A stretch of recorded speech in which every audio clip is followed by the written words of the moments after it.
Hallelujah. ಕೈಗಳೆತ್ತಿ ಎಲ್ಲರೂ ನಾವು ದೇವರನ್ನು ಸ್ತುತಿಸೋಣ. ಹಲ್ಲೆಲೂಯ. ನಾವು ಸ್ವಲ್ಪ ಜನರಿದ್ದರೂ ಪರವಾಗಿಲ್ಲ, ಶಬ್ದಕ್ಕೆ ಯಾವ ಕಡಿಮೆ ಇರಬಾರ್ದು. ಸ್ವಲ್ಪ ಶಬ್ದವಾಗಿ ಕೈಗಳನ್ನು ಮೇಲಕ್ಕೆತ್ತಿ ನಾವು ದೇವರ ನಾಮವನ್ನು ಮಹಿಮೆ ಪಡಿಸೋಣ. ಹಲ್ಲೆಲೂಯ. ಶಬ್ದ ಕೇಳ್ತಾ ಇಲ್ಲ. ಹಲ್ಲೆಲೂಯ. ಇನ್ನೂ ಶಬ್ದವಾಗಿ ಹಲ್ಲೆಲೂಯ. ಉಪವಾಸದಲ್ಲಿ ಇರೋರು ಮಾತ್ರ ಇನ್ನೂ ಗಟ್ಟಿಯಾಗಿ ಹಲ್ಲೆಲೂಯ. Price the lord. ತಿರುಗಿ ನಂದು ಆವರಿಸಿ ನಿಮ್ಮೆಲ್ಲರನ್ನ ನೋಡುವುದರಲ್ಲಿ ನಾನು ಬಹಳ ಸಂತೋಷವುಳ್ಳವನಾಗಿದ್ದೇನೆ. ದೇವರ ವಚನ ಹೇಳುತ್ತದೆ, ಎಲ್ಲಿ 2 ಜನ 3 ಜನ ಸೇರಿ ಬರುತ್ತಾರೋ ಅವರ ಮಧ್ಯದಲ್ಲಿ ನಾನಿದ್ದೇನೆಂಬುದಾಗಿ ದೇವರು ವಾಗ್ದಾನ ಮಾಡಿದ್ದಾರೆ. ನಮ್ಮ ನಡುವೆ ನಿಶ್ಚಯವಾಗಿ ದೇವರ ಸಾನ್ನಿಧ್ಯ ಇದೆ. ದೇವರು ಈ ಬೆಳಗಿನ ಸಮಯದಲ್ಲಿ ನಮ್ಮ ಸಂಗಡ ನಿಶ್ಚಯವಾಗಿ ಆತನು ಮಾತನಾಡಲು ಶಕ್ತನಾಗಿದ್ದಾನೆ. ಈ ಬೆಳಗ್ಗೆ ಎಷ್ಟು ಜನ ಪ್ರಾರ್ಥನಾ ಪೂರ್ವಕವಾಗಿ ಬಂದಿದ್ದೀರಾ? ದೇವರು ನನ್ನ ಜೊತೆಯಲ್ಲಿ ಮಾತನಾಡಬೇಕು. ಹಲ್ಲೆಲೂಯ. ದೇವರು ನನ್ನ ಜೊತೆಯಲ್ಲಿ ಮಾತನಾಡಬೇಕೆಂಬಂಥ ಒಂದು ದಾಹದಿಂದ ನಾವು ದೇವ ಸಮ್ಮುಖದಲ್ಲಿ ನಾವು ಬರುವಾಗ ನಿಶ್ಚಯವಾಗಿ ದೇವರು ನಮ್ಮ ಜೊತೆಯಲ್ಲಿ ಮಾತನಾಡುವಂಥವರಾಗಿದ್ದಾರೆ. ಈಗಿನ ಸಮಯದಲ್ಲಿ ಕೂಡ ಸ್ವಲ್ಪ ಹೊತ್ತಿನ ಜ್ಞಾನಕ್ಕೋಸ್ಕರವಾಗಿ ನಾವೆಲ್ಲರೂ ಸತ್ಯವೇದದಿಂದ ಚಿರಪರಿಚಿತವಾಗಿರುವಂಥ ವಾಕ್ಯ ಭಾಗವನ್ನು ನಾವು ಧ್ಯಾನಿಸಲಿಕ್ಕಿದ್ದೇವೆ. 2 ಪೂರ್ವಕಾಲ ವೃತ್ತಾಂತ 20ನೇ ಅಧ್ಯಾಯ 1ರಿಂದ 30 ವಚನಗಳು. 2 ಪೂರ್ವಕಾಲ ವೃತ್ತಾಂತ 20ನೇ ಅಧ್ಯಾಯ 1ರಿಂದ 30 ವಚನಗಳನ್ನು ನಾವು ಓದಿ ನಾವು ಧ್ಯಾನಿಸಲಿಕ್ಕಿದ್ದೇವೆ. 2 ಪೂರ್ವಕಾಲ ವೃತ್ತಾಂತ 20ನೇ ಅಧ್ಯಾಯ 1ರಿಂದ 30 ವಚನಗಳು. ಸಾಧ್ಯವಾದರೆ ಎಲ್ಲರೂ ನಾವು ಎದ್ದು ನಿಂತುಕೊಂಡು ಆ ವಾಕ್ಯ ಭಾಗವನ್ನು ಓದಿಕೊಳ್ಳೋಣ. ಎಲ್ಲರೂ ಎದ್ದು ನಿಂತುಕೊಂಡವರಾಗಿ ಕೈಗಳಲ್ಲಿ ಸತ್ಯವೇದವನ್ನು ತೆಗೆದುಕೊಂಡು 2 ಪೂರ್ವಕಾಲ ವೃತ್ತಾಂತ 20ನೇ ಅಧ್ಯಾಯ 1ರಿಂದ 30 ವಚನಗಳು. 2 Chronicles ಚಾಪ್ಟರ್ 20 verse 1 to 30. 30 ವಚನಗಳನ್ನು ನಾವೆಲ್ಲರೂ ಸಭೆಯಾಗಿ ಓದಲಿಕ್ಕಿದ್ದೇವೆ. ನನ್ನೊಂದಿಗೆ ಸೇರಿ ಶಬ್ದವಾಗಿ ಸಭೆಯಾಗಿ ನಾವು ಓದಿಕೊಳ್ಳೋಣ. ಎಲ್ಲರೂ ಎದ್ದು ನಿಂತುಕೊಳ್ಳೋಣ. ಕೈಗಳಲ್ಲಿ ಸತ್ಯವೇದವನ್ನು ಹಿಡಿದುಕೊಂಡು 2 ಪೂರ್ವಕಾಲ ವೃತ್ತಾಂತ 20ನೇ ಅಧ್ಯಾಯ 1ರಿಂದ 30 ವಚನಗಳನ್ನು ನಾವು ಓದೋಣ. ಎಲ್ಲರೂ ತೆಗೆದ್ರ? ನಾವು ಓದಲಿಕ್ಕೆ ಪ್ರಾರಂಭಿಸೋಣ. ಇದಾದ ಮೇಲೆ ಮೋವಾಬ್ಯರು, ಆಮೋನಿಯರು, ಮೆಕೂನ್ಯರಲ್ಲಿ ಕೆಲವರು ಯೆಹೋಷಾಫಾಟನಿಗೆ ವಿರುದ್ಧವಾಗಿ ಯುದ್ಧಕ್ಕೆ ಬಂದರು. ದೂತರು ಬಂದು ಯೆಹೋಷಾಫಾಟನಿಗೆ, ಮಹಾಸಮೂಹವು ನಿನಗೆ ವಿರುದ್ಧವಾಗಿ ಲವಣ ಸಮುದ್ರದ ಆಚೆಯಲ್ಲಿರುವ ಆರಾಮ್ ಪ್ರಾಂತ್ಯದ ಕಡೆಯಿಂದ ಬಂದು ಈಗ ಎಗೇದಿ ಎನಿಸಿಕೊಳ್ಳುವ ಹೆಚೆಚೋನ್ ತಾಮರಿನಲ್ಲಿ ಇರುತ್ತಾರೆಂದು ತಿಳಿಸಿದಾಗ ಯೆಹೋಷಾಫಾಟನು ಹೆದರಿ ಯೆಹೋವನನ್ನೇ ಆಶ್ರಯಿಸಿಕೊಳ್ಳಬೇಕೆಂದು ನಿರ್ಣಯಿಸಿಕೊಂಡು ಯೆಹೂದ್ಯರೆಲ್ಲರೂ ಉಪವಾಸ ಮಾಡಬೇಕೆಂದು ಪ್ರಕಟಿಸಿದನು. ಆಗ ಯೆಹೂದ್ಯರು ಯೆಹೋವನ ಸಹಾಯವನ್ನು ಕೇಳಿಕೊಳ್ಳುವುದಕ್ಕಾಗಿ ತಮ್ಮ ಎಲ್ಲ ಪಟ್ಟಣಗಳಿಂದ ಆತನ ಸನ್ನಿಧಿಯಲ್ಲಿ ಕೂಡಿ ಬಂದರು. ಯೆಹೂದ್ಯರು ಯೆರೂಸಲೇಮಿನವರು ಯೆಹೋವನ ಆಲಯದ ಹೊಸ ಪ್ರಾಕಾರದಲ್ಲಿ ಸಭೆಯಾಗಿ ನೆರೆದು ಬಂದಾಗ ಯೆಹೋಷಾಫಾಟನು ಅದರ ಮುಂಗಡೆಯಲ್ಲಿ ನಿಂತು, ಯೆಹೋವನೇ, ನಮ್ಮ ಪಿತೃಗಳ ದೇವರೇ, ಪರಲೋಕ ದೇವರಾಗಿರುವಾತನು ನೀನಲ್ಲವೋ? ನೀನು ಜನಾಂಗಗಳ ಎಲ್ಲ ರಾಜ್ಯಗಳನ್ನು ಆಳುವವನಾಗಿರುತ್ತಿ. ನಿನ್ನ ಹಸ್ತದಲ್ಲಿ ಬಲ ಪರಾಕ್ರಮಗಳಿರುತ್ತವೆ. ನಿನ್ನೆದುರಿನಲ್ಲಿ ಯಾರೂ ನಿಲ್ಲಲಾರರು. ನಮ್ಮ ದೇವರಾದ ನೀನು ನಿನ್ನ ಪ್ರಜೆಗಳಾದ ಇಸ್ರಾಯೇಲರ ಎದುರಿನಿಂದ ಈ ದೇಶದ ನಿವಾಸಿಗಳನ್ನು ಹೊರಡಿಸಿ ದೇಶವನ್ನು ನಿನ್ನ ಸ್ನೇಹಿತನಾದ ಅಬ್ರಾಮನ ಸಂತಾನದವರೆಗೆ ಶಾಶ್ವತ ಸ್ವಾಸ್ಥ್ಯವನ್ನಾಗಿ ಕೊಟ್ಟಿಯಲ್ಲ. ಅವರು ಈ ದೇಶದಲ್ಲಿ ಇಳುಕೊಂಡು ನಿನ್ನ ಹೆಸರಿಗೋಸ್ಕರವಾಗಿ ಪವಿತ್ರಾಲಯವನ್ನು ಕಟ್ಟಿ ತಮ್ಮ ಮೇಲೆ ಖಡ್ಗ, ವಿಧಿ, ಘೋರ ವ್ಯಾಧಿ, ಕ್ಷಾಮ ಮೊದಲಾದ ಆಪತ್ತುಗಳು ಬರುವಾಗ ತಾವು ನಿನ್ನ ನಾಮ ಮಹತ್ವ ಇರುವ ಈ ಆಲಯದ ಮುಂದೆಯೂ ನಿನ್ನ ಮುಂದೆಯೂ ನಿಂತು ತಮ್ಮ ಇಕ್ಕಟ್ಟಿನಲ್ಲಿ ನಿನಗೆ ಮೊರೆ ಇಡುವುದಾದರೆ ನೀನು ಕೇಳಿ ರಕ್ಷಿಸುವಿ ಎಂದುಕೊಂಡರಷ್ಟೇ. ಈ ಆಮೋನಿಯರು, ಮೋವಾಬ್ಯರು, ಸೇಯಾರ್ ಪರ್ವತದವರನ್ನು ನೋಡು. ಇಸ್ರಾಯೇಲರು ಐಗುಪ್ತ ದೇಶದಿಂದ ಬರುತ್ತಿದ್ದಾಗ ಇವರ ದೇಶದಲ್ಲಿ ನುಗ್ಗಬಾರದೆಂದು ನಿನ್ನಿಂದ ಅಪ್ಪಣೆಯನ್ನು ಹೊಂದಿ ಇವರನ್ನು ಸಂಹರಿಸದೆ ವಾರೆಯಾಗಿ ಹೋದರಲ್ಲ. ಈಗ ಇವರು ಉಪಕಾರಕ್ಕೆ ಅಪಕಾರ ಮಾಡಿ ನೀನು ನಮಗೆ ಅನುಗ್ರಹಿಸಿದ ಸ್ವಾಸ್ಥ್ಯದೊಳಗಿಂದ ನಮ್ಮನ್ನು ಹೊರಡಿಸುವುದಕ್ಕೋಸ್ಕರವಾಗಿ ನಮ್ಮ ಮೇಲೆ ಯುದ್ಧಕ್ಕೆ ಬಂದಿರುತ್ತಾರೆ. ನಮ್ಮ ದೇವರೇ, ಅವರನ್ನು ದಂಡಿಸದೇ ಬಿಡುವೆಯೋ? ನಮ್ಮ ಮೇಲೆ ಬಂದ ಈ ಮಹಾಸಮೂಹದ ಮುಂದೆ ನಿಲ್ಲುವುದಕ್ಕೆ ನಮ್ಮಲ್ಲಿ ಬಲವಿಲ್ಲ. ಏನು ಮಾಡಬೇಕೆಂದು ತಿಳಿಯದು. ನಮ್ಮ ಕಣ್ಗಳು ನಿನ್ನನ್ನೇ ನೋಡುತ್ತದೆ ಎಂದು ಪ್ರಾರ್ಥಿಸಿದನು. ಎಲ್ಲ ಯಹೂದ್ಯರು, ಅವರ ಹೆಂಡತಿ, ಮಕ್ಕಳು ಯೆಹೋವನ ಸನ್ನಿಧಿಯಲ್ಲಿ ನಿಂತಿದ್ದರು. ಕಣ್ಗಳ ಮುಚ್ಚಿ ನಾವು ಪ್ರಾರ್ಥನೆ ಮಾಡೋಣ. ಪರಲೋಕದಲ್ಲಿ ವಾಸ ಮಾಡುವ ನಮ್ಮ ತಂದೆಯಾದ ದೇವರೇ, ಈ ಬೆಳಗಿನ ಸಮಯಕ್ಕಾಗಿ ನಿಮಗೆ ಸ್ತೋತ್ರಪ್ಪ. ನೀನು ಒಳ್ಳೆಯ ದೇವರು, ಒಳ್ಳೆಯದನ್ನೇ ಮಾಡುವ ದೇವರು. ನಿನ್ನ ಸನ್ನಿಧಾನದಲ್ಲಿ ನಾವು ಬಂದಿದ್ದೇವೆ. ನಿನ್ನ ವಾಕ್ಯಗಳ ಮುಖಾಂತರ ನಮ್ಮ ಸಂಗಡ ಮಾತನಾಡ್ರೆ, ವಾಕ್ಯವನ್ನು ದೂತನೆಂಬಂತೆ ಕಳುಹಿಸಿ ಸೌಖ್ಯವನ್ನು ಉಂಟು ಮಾಡುವಂಥ ದೇವರೇ, ಯೇಸುವಿನ ನಾಮದಲ್ಲಿ ವಾಕ್ಯ ಕೇಳುವವರ ಜೀವಿತದಲ್ಲಿ ಸೌಖ್ಯ ಉಂಟಾಗಲಿ. ವಾಕ್ಯ ಕೇಳುವವರ ಜೀವಿತದಲ್ಲಿ ಉತ್ತೇಜನ ಉಂಟಾಗಲಿ. ವಾಕ್ಯವು ಬಲವಿತವಾಗಿ ರೇಮ ವಾಕ್ಯ ಈ ಹಗಲಿನ ಸಮಯದಲ್ಲಿ ಪ್ರಕಟವಾಗಲಿ ಎಂಬುದಾಗಿ ನಾವು ಪ್ರಾರ್ಥಿಸ್ತೇವೆ. ಎಲ್ಲ ಅಡ್ಡಿ ಆತಂಕಗಳು, ಮಾನಸಿಕವಾದ ತಡೆಗಳು, ವಾಯುಮಂಡಲಗಳ ಎಲ್ಲ ಅಧಿಪತಿಗಳ ಶಕ್ತಿಗಳನ್ನು ನಜರೇತನ ಯೇಸುವಿನ ನಾಮದಲ್ಲಿ ನಾನು ಮುರಿದು ಹಾಕುತ್ತಾ ಇದ್ದೇನೆ ಸ್ವಾಮಿ. ಈ ಬೆಳಗಿನ ಸಮಯದಲ್ಲಿ ಒಂದು ದೊಡ್ಡ ಬಿಡುಗಡೆ ಉಂಟಾಗಲಿ ಎಂಬುದಾಗಿ ನಾನು ಪ್ರಾರ್ಥಿಸ್ತೇನೆ ರಾಜ. ಬಂದಿರುವ ಎಲ್ಲ ದೇವ ಜನರಿಗಾಗಿ ಸ್ತೋತ್ರ. ಎಲ್ಲರನ್ನ ದೇವರ ವೈಯಕ್ತಿಕವಾಗಿ, ಕುಟುಂಬವಾಗಿ ಈ ಬೆಳಗಿನ ಸಮಯದಲ್ಲಿ ಆಶೀರ್ವದಿಸ್ರೆ. ಇದನ್ನು ನೋಡುತ್ತಾ ಇರುವಂಥ ಪ್ರತಿಯೊಂದು ಕುಟುಂಬದಲ್ಲಿ ದೈವಿಕವಾದ ಆಶೀರ್ವಾದ ಇಳಿದು ಬರಲಿ ಎಂಬುದಾಗಿ ನಾವು ಪ್ರಾರ್ಥಿಸ್ತೇವೆ. ಬೆಳಕಿನ ಶಕ್ತಿಯು ಇಳಿದು ಬರಲಿ. ಕತ್ತಲೆಯ ಶಕ್ತಿಗಳು ಯೇಸುವಿನ ನಾಮದಲ್ಲಿ ಎಲ್ಲವೂ ನೀಗಿ ಹೋಗಲಿ ಎಂಬುದಾಗಿ ನಾವು ಪ್ರಾರ್ಥಿಸ್ತೇವೆ. ಅದ್ಭುತ ಮಾಡ್ರಿ, ನಮ್ಮ ಸಂಗಡ ಮಾತನಾಡ್ರಿ. ಯೇಸುವಿನ ಹೆಸರಿನಲ್ಲಿ ತಂದೆಯೇ, ಒಟ್ಟಾಗಿ ಹೇಳೋಣ ಆಮೇನ್. ಹಲ್ಲೆಲೂಯಾ. ಗಟ್ಟಿಯಾಗಿ ಹೇಳಿ ಹಲ್ಲೆಲೂಯಾ. Price the lord. ತಿರುಗಿ ಇನ್ನೊಂದು ಆವೃತ್ತಿ ನಿಮ್ಮನ್ನು ನೋಡುವುದರಲ್ಲಿ ನಾನು ಬಹಳ ಸಂತೋಷವುಳ್ಳವನಾಗಿದ್ದೇನೆ. ಪಕ್ಕದಲ್ಲಿ ಕೈ ಕೊಟ್ಟು ಹೇಳ್ರಿ, ದುಃಖದಿಂದಲ್ಲ ಸಂತೋಷವಾಗಿರ್ರಿ. ಹಲ್ಲೆಲೂಯಾ. ಈ ಬೆಳಗಿನ ಸಮಯದಲ್ಲಿ ಕೂಡ ನಾವು ದೇವರ ಸನ್ನಿಧಾನದಲ್ಲಿ ಇರುವಾಗ ನಾನು ನಿಮ್ಮ ಸಂಗಡ ಮಾತನಾಡಲಿಕ್ಕಿರುವಂಥ ವಿಷಯ, ನಿಮ್ಮ ಹೋರಾಟದ ಜೀವಿತದಲ್ಲಿ ದೇವರು ತಿಳಿಸುವಂಥ 7 ಕಾರ್ಯಗಳು. ನಿಮ್ಮ ಹೋರಾಟದ ಜೀವಿತದಲ್ಲಿ ದೇವರು ತಿಳಿಸುವಂಥ 7 ಕಾರ್ಯಗಳು. ಈ ಯೆಹೋಷಾಫಾಟನ ಜೀವಿತವನ್ನು ಈ ವಾಕ್ಯ ಭಾಗದಲ್ಲಿ ನಾವು ನೋಡುತ್ತಾ ಇದ್ದೇವೆ. 2 ಪೂರ್ವಕಾಲ ವೃತ್ತಾಂತ 20ನೇ ಅಧ್ಯಾಯ 1ರಿಂದ 30ನೇ ವಾಕ್ಯವನ್ನು ನಾವು ಗಮನಿಸುವಾಗ ಒಂದು ಸುಂದರವಾದ ವಾಕ್ಯ ಭಾಗ. ದೇವರು ತನ್ನ ಮಕ್ಕಳಿಗಾಗಿ ಯುದ್ಧ ಮಾಡುವುದನ್ನು ಕಾಣಬಹುದು.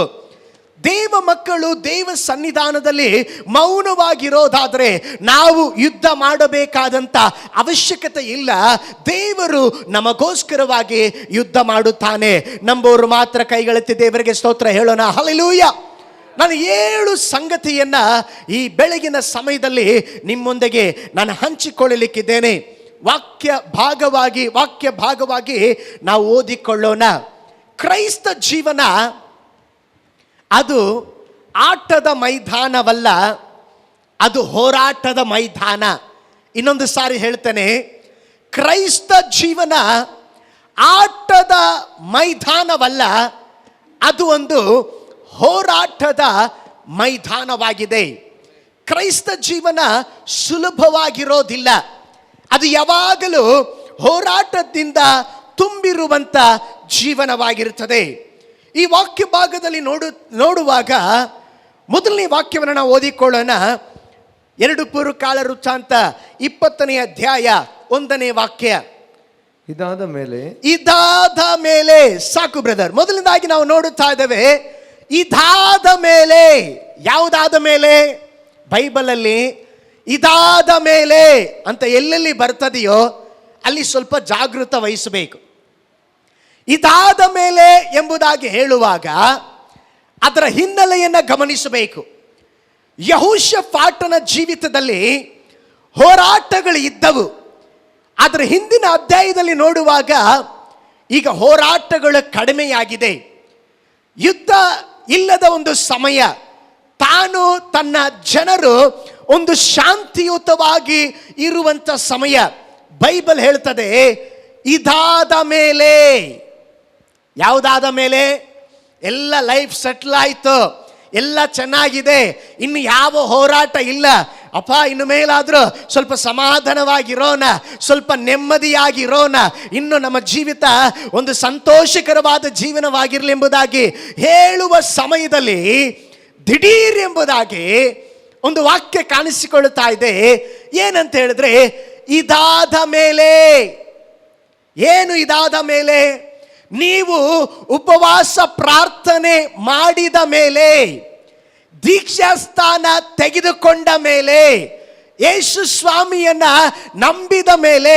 ನೀವು ದೀಕ್ಷಾಸ್ಥಾನ ತೆಗೆದುಕೊಳ್ಳುವ ಮುಂಚೆ ಯಾವ ಹೋರಾಟ ಇರೋದಿಲ್ಲ. ತೆಗೆದುಕೊಂಡ್ಮೇಲೆ ನಾವು ನೆನೆಸ್ಕೊಳ್ತೇವೆ ಏನೂ ಆಗೋದು, ತೆಗೆದುಕೊಂಡ್ಮೇಲೆ ಇನ್ನೂ ಜಾಸ್ತಿ ಆಶೀರ್ವಾದ. ಇಲ್ಲ ಇಲ್ಲ, ನೀವು ಯಾವಾಗ ದೇವರಿಗಾಗಿ ಜೀವಿಸಲಿಕ್ಕೆ ಪ್ರಯತ್ನ ಪಡ್ತೀರೋ, ಉಪವಾಸ ತೆಗೆದುಕೊಂಡ್ಮೇಲೆ ಎಲ್ಲ ಚೆನ್ನಾಗಿರುತ್ತದೆ ಎಂಬುದಾಗಿ ನೀವು ಭಾವಿಸ್ತೀರಾ. ಆದರೆ ನೀವು ತೆಗೆದುಕೊಂಡು ನೀವು ಜಯವನ್ನ ಗಳಿಸಿ ಇನ್ನೇನು ಸೆಟ್ಲ್ ಆಗ್ಬೇಕೆಂಬುದಾಗಿ ಹೇಳುವಾಗ ಇದಾದ ಮೇಲೆ ಯಾವುದೋ ಒಂದು ಹೋರಾಟ ನಮಗೆ ಕಾಯುತ್ತಾ ಇರುತ್ತದೆ. ಯೇಸು ಸ್ವಾಮಿಯನ್ನು ನಂಬಿದ ಮೇಲೆ, ದೀಕ್ಷಾಸ್ಥಾನ ತೆಗೆದುಕೊಂಡ ಮೇಲೆ 40 ದಿನ, 100 ದಿನ, ಓ ಸ್ತೋತ್ರ 21 ದಿನ, 7 ದಿನ ಉಪವಾಸ ತೆಗೆದುಕೊಂಡ ಮೇಲೆ ನಮಗಾಗಿ ಏನೋ ಒಂದು ಹೋರಾಟ ಕಾಯುತ್ತಾ ಇದೆ. ಮತ್ತಾಯನು ಬರೆದ ಸುವಾರ್ತೆ 4ನೇ ಅಧ್ಯಾಯ 2ನೇ ವಾಕ್ಯ. The gospel of Matthew chapter 4 verse 2. ಮತ್ತಾಯನು ಬರೆದ ಸುವಾರ್ತೆ 4ನೇ ಅಧ್ಯಾಯ 2ನೇ ವಾಕ್ಯ. ಆತನು 40 ದಿವಸ ಹಗಲಿರುಳು ಉಪವಾಸವಿದ್ದ ತರುವಾಯ, ಆತನು 40 ದಿನಗಳು ಹಗಲಿರುಳು ಉಪವಾಸವಿದ್ದ ತರುವಾಯ. ಗಮನಿಸಿ, ಉಪವಾಸ ಮುಂಚೆ ಸೈತಾನನು ಯೇಸುವಿನ ಬಳಿಗೆ ಬರಲಿಲ್ಲ. ಯೇಸು ಸ್ವಾಮಿ ಉಪವಾಸ ಮಾಡಿದ ಮೇಲೆ. ನಾವು ನೆನೆಸ್ತೇವೆ ಉಪವಾಸ ತೆಗೆದುಕೊಳ್ಳೋ ಮುಂಚೆನೆ ಸೈತಾನ ನಮಗೆ ತೊಂದರೆ ಕೊಡ್ತಾನೆ, ಹೋರಾಟಗಳು ಬರ್ತದೆ. ಇಲ್ಲ ಇಲ್ಲ, ಬೈಬಲ್ ಹೇಳ್ತದೆ ಯೇಸು ಸ್ವಾಮಿ 40 ದಿನಗಳು ಉಪವಾಸ ಮಾಡಿದ ತರುವಾಯ ಸೈತಾನನು ಯೇಸುವನ್ನ ಶೋಧಿಸುವುದಕ್ಕಾಗಿ ಬರುತ್ತಾ ಇದ್ದಾನೆ. ಇಲ್ಲಿ ಏನು ನಾವು ಅರ್ಥ ಮಾಡಿಕೊಳ್ಬೇಕಂತ ಹೇಳಿದ್ರೆ, ನಮ್ಮ ಜೀವಿತದಲ್ಲಿ ಆತ್ಮಿಕ ಅನುಭವದ ನಂತರ, ನಮ್ಮ ಜೀವಿತದಲ್ಲಿ ಒಂದು ಬ್ರೇಕ್ ಥ್ರೂ ಉಂಟಾದ ನಂತರ, ನಮ್ಮ ಜೀವಿತದಲ್ಲಿ ಎಲ್ಲ ಅವಮಾನಗಳು, ನಿಂದೆಗಳು ಎಲ್ಲ ಹೋಯ್ತಪ್ಪ, ಇನ್ನೇನು ಸರಿ ಆಯ್ತು ಎಂಬುದಾಗಿ ಹೇಳುವಾಗ ದಿಢೀರ್ ಎಂಬುದಾಗಿ ಶೋಧಕನು, ಸೈತಾನನು, ಹೋರಾಟಗಳು, ಶೋಧನೆಗಳು ನಮ್ಮ ಬಳಿ ಬರ್ತದೆ. ಆದರೆ ದೇವ ಮಕ್ಕಳೇ, ನಾವು ಭಯ ಪಡಬಾರದು. ಕೈಗಳೆತ್ತಿ ದೇವರಿಗೆ ಸ್ತೋತ್ರ ಮಾಡೋಣ. ಹಲ್ಲೆಲೂಯಾ. ಇದಾದ ಮೇಲೆ ತರುವಾಯ ಏನಾಯ್ತು? ತಕ್ಷಣ ತಿರುಗಿ ಮತ್ತೆ ಅದೇ ವಾಕ್ಯ ಭಾಗಕ್ಕೆ ಬರೋಣ. 2 ಪೂರ್ವಕಾಲ ವೃತ್ತಾಂತ 20ನೇ ಅಧ್ಯಾಯ 1ನೇ ವಾಕ್ಯ. ಇದಾದ ಮೇಲೆ ಮೋವಾಬ್ಯರು. ಗಮನಿಸಿ, ಯಾರು ಬರ್ತಾ ಇದ್ದಾರೆ? ದೇವದೂತರು ಬರ್ತಾ ಇಲ್ಲ, ಯೇಸು ಸ್ವಾಮಿ ಬರ್ತಾ ಇಲ್ಲ. ಯಾರು ಬರ್ತಾ ಇದ್ದಾರೆ? ಮೋವಾಬ್ಯರು. ನೆಕ್ಸ್ಟ್ ಅಮ್ಮೋನಿಯರು. ನೆಕ್ಸ್ಟ್ ಮೆಗೂನ್ಯರಲ್ಲಿ ಕೆಲವರು ಯೆಹೋಷಾಫಾಟನಿಗೆ ವಿರೋಧವಾಗಿ ಯುದ್ಧಕ್ಕೆ ಬಂದರು. ಗಮನಿಸಿ, ಜೀವಿತದಲ್ಲಿ ಒಂದು ನೆಲೆಯಾದ ಆತ್ಮಿಕ ಮಟ್ಟವನ್ನ ಹೊಂದಿದ ಮೇಲೆ ಬೈಬಲ್ ಹೇಳ್ತದೆ ಇದಾದ ಮೇಲೆ, ಎಲ್ಲವೂ ಅನುಕೂಲವಾದ ಮೇಲೆ ಯೆಹೋಷಾಫಾಟನ ಅಪ್ಪ ಇನ್ಮೇಲಾದ್ರೂ ನೆಮ್ಮದಿಯಾಗಿ ಕೂತ್ಕೊಳ್ಳೋಣ ಅಂತೇಳಿ ಕುರ್ಚಿ ಮೇಲೆ ಕೂತ್ಕೊಳ್ಳಿಕ್ಕೆ ಹೋದಾಗ ಬೈಬಲ್ ಹೇಳ್ತದೆ ಯೆಹೋಷಾಫಾಟನ ವಿರುದ್ಧವಾಗಿ 3 ರಾಜ್ಯಗಳು ಬರುತ್ತಾ ಇದ್ದಾರೆ. ಅಮ್ಮೋನಿಯರು ಬರುತ್ತಾ ಇದ್ದಾರೆ, ಮೆಗೂನ್ಯರು ಬರುತ್ತಾ ಇದ್ದಾರೆ, ಮೋವಾಬ್ಯರು ಬರುತ್ತಾ ಇದ್ದಾರೆ. ಪ್ರೀತಿಯ ದೇವ ಮಕ್ಕಳೇ, ನಿಮ್ಮ ಜೀವಿತದಲ್ಲಿ ಕೂಡ ನೀವು ಎಲ್ಲವೂ ಸರಿ ಹೋಯ್ತು, ಎಲ್ಲವೂ ಸರಿ ಆಯ್ತು ಎಂಬುದಾಗಿ ಭಾವಿಸುವಾಗ ನಿಮಗೆ ಅರಿಯದೆ ತಿಳಿಯದೆ ಇರುವಂತ ಹೋರಾಟದ ಶಕ್ತಿಗಳು ನಿಮಗೆ ವಿರುದ್ಧವಾಗಿ ಬರುತ್ತದೆ. ಅದಕ್ಕೆ ನಾನು ಹೇಳಿದೆ ಪ್ರಿಯರೇ, ಕ್ರೈಸ್ತ ಜೀವಿತ ಒಂದು ಹೋರಾಟದ ಜೀವಿತ, ಅದು ಒಂದು ಆಟದ ಜೀವಿತ ಅಲ್ಲ. ಕೈಗಳೆತ್ತಿ ದೇವರಿಗೆ ಸ್ತೋತ್ರ ಮಾಡೋಣ. ಹಲ್ಲೆಲೂಯಾ. ದೇವ ಮಕ್ಕಳೇ, ಆಟದ ಮೈದಾನ ಅಲ್ಲ.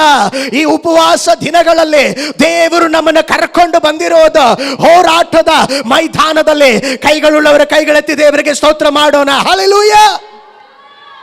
3 ರಾಜರು ಯೆಹೋಷಾಫಾಟನ ವಿರುದ್ಧವಾಗಿ ಬರುತ್ತಿದ್ದಾರೆ.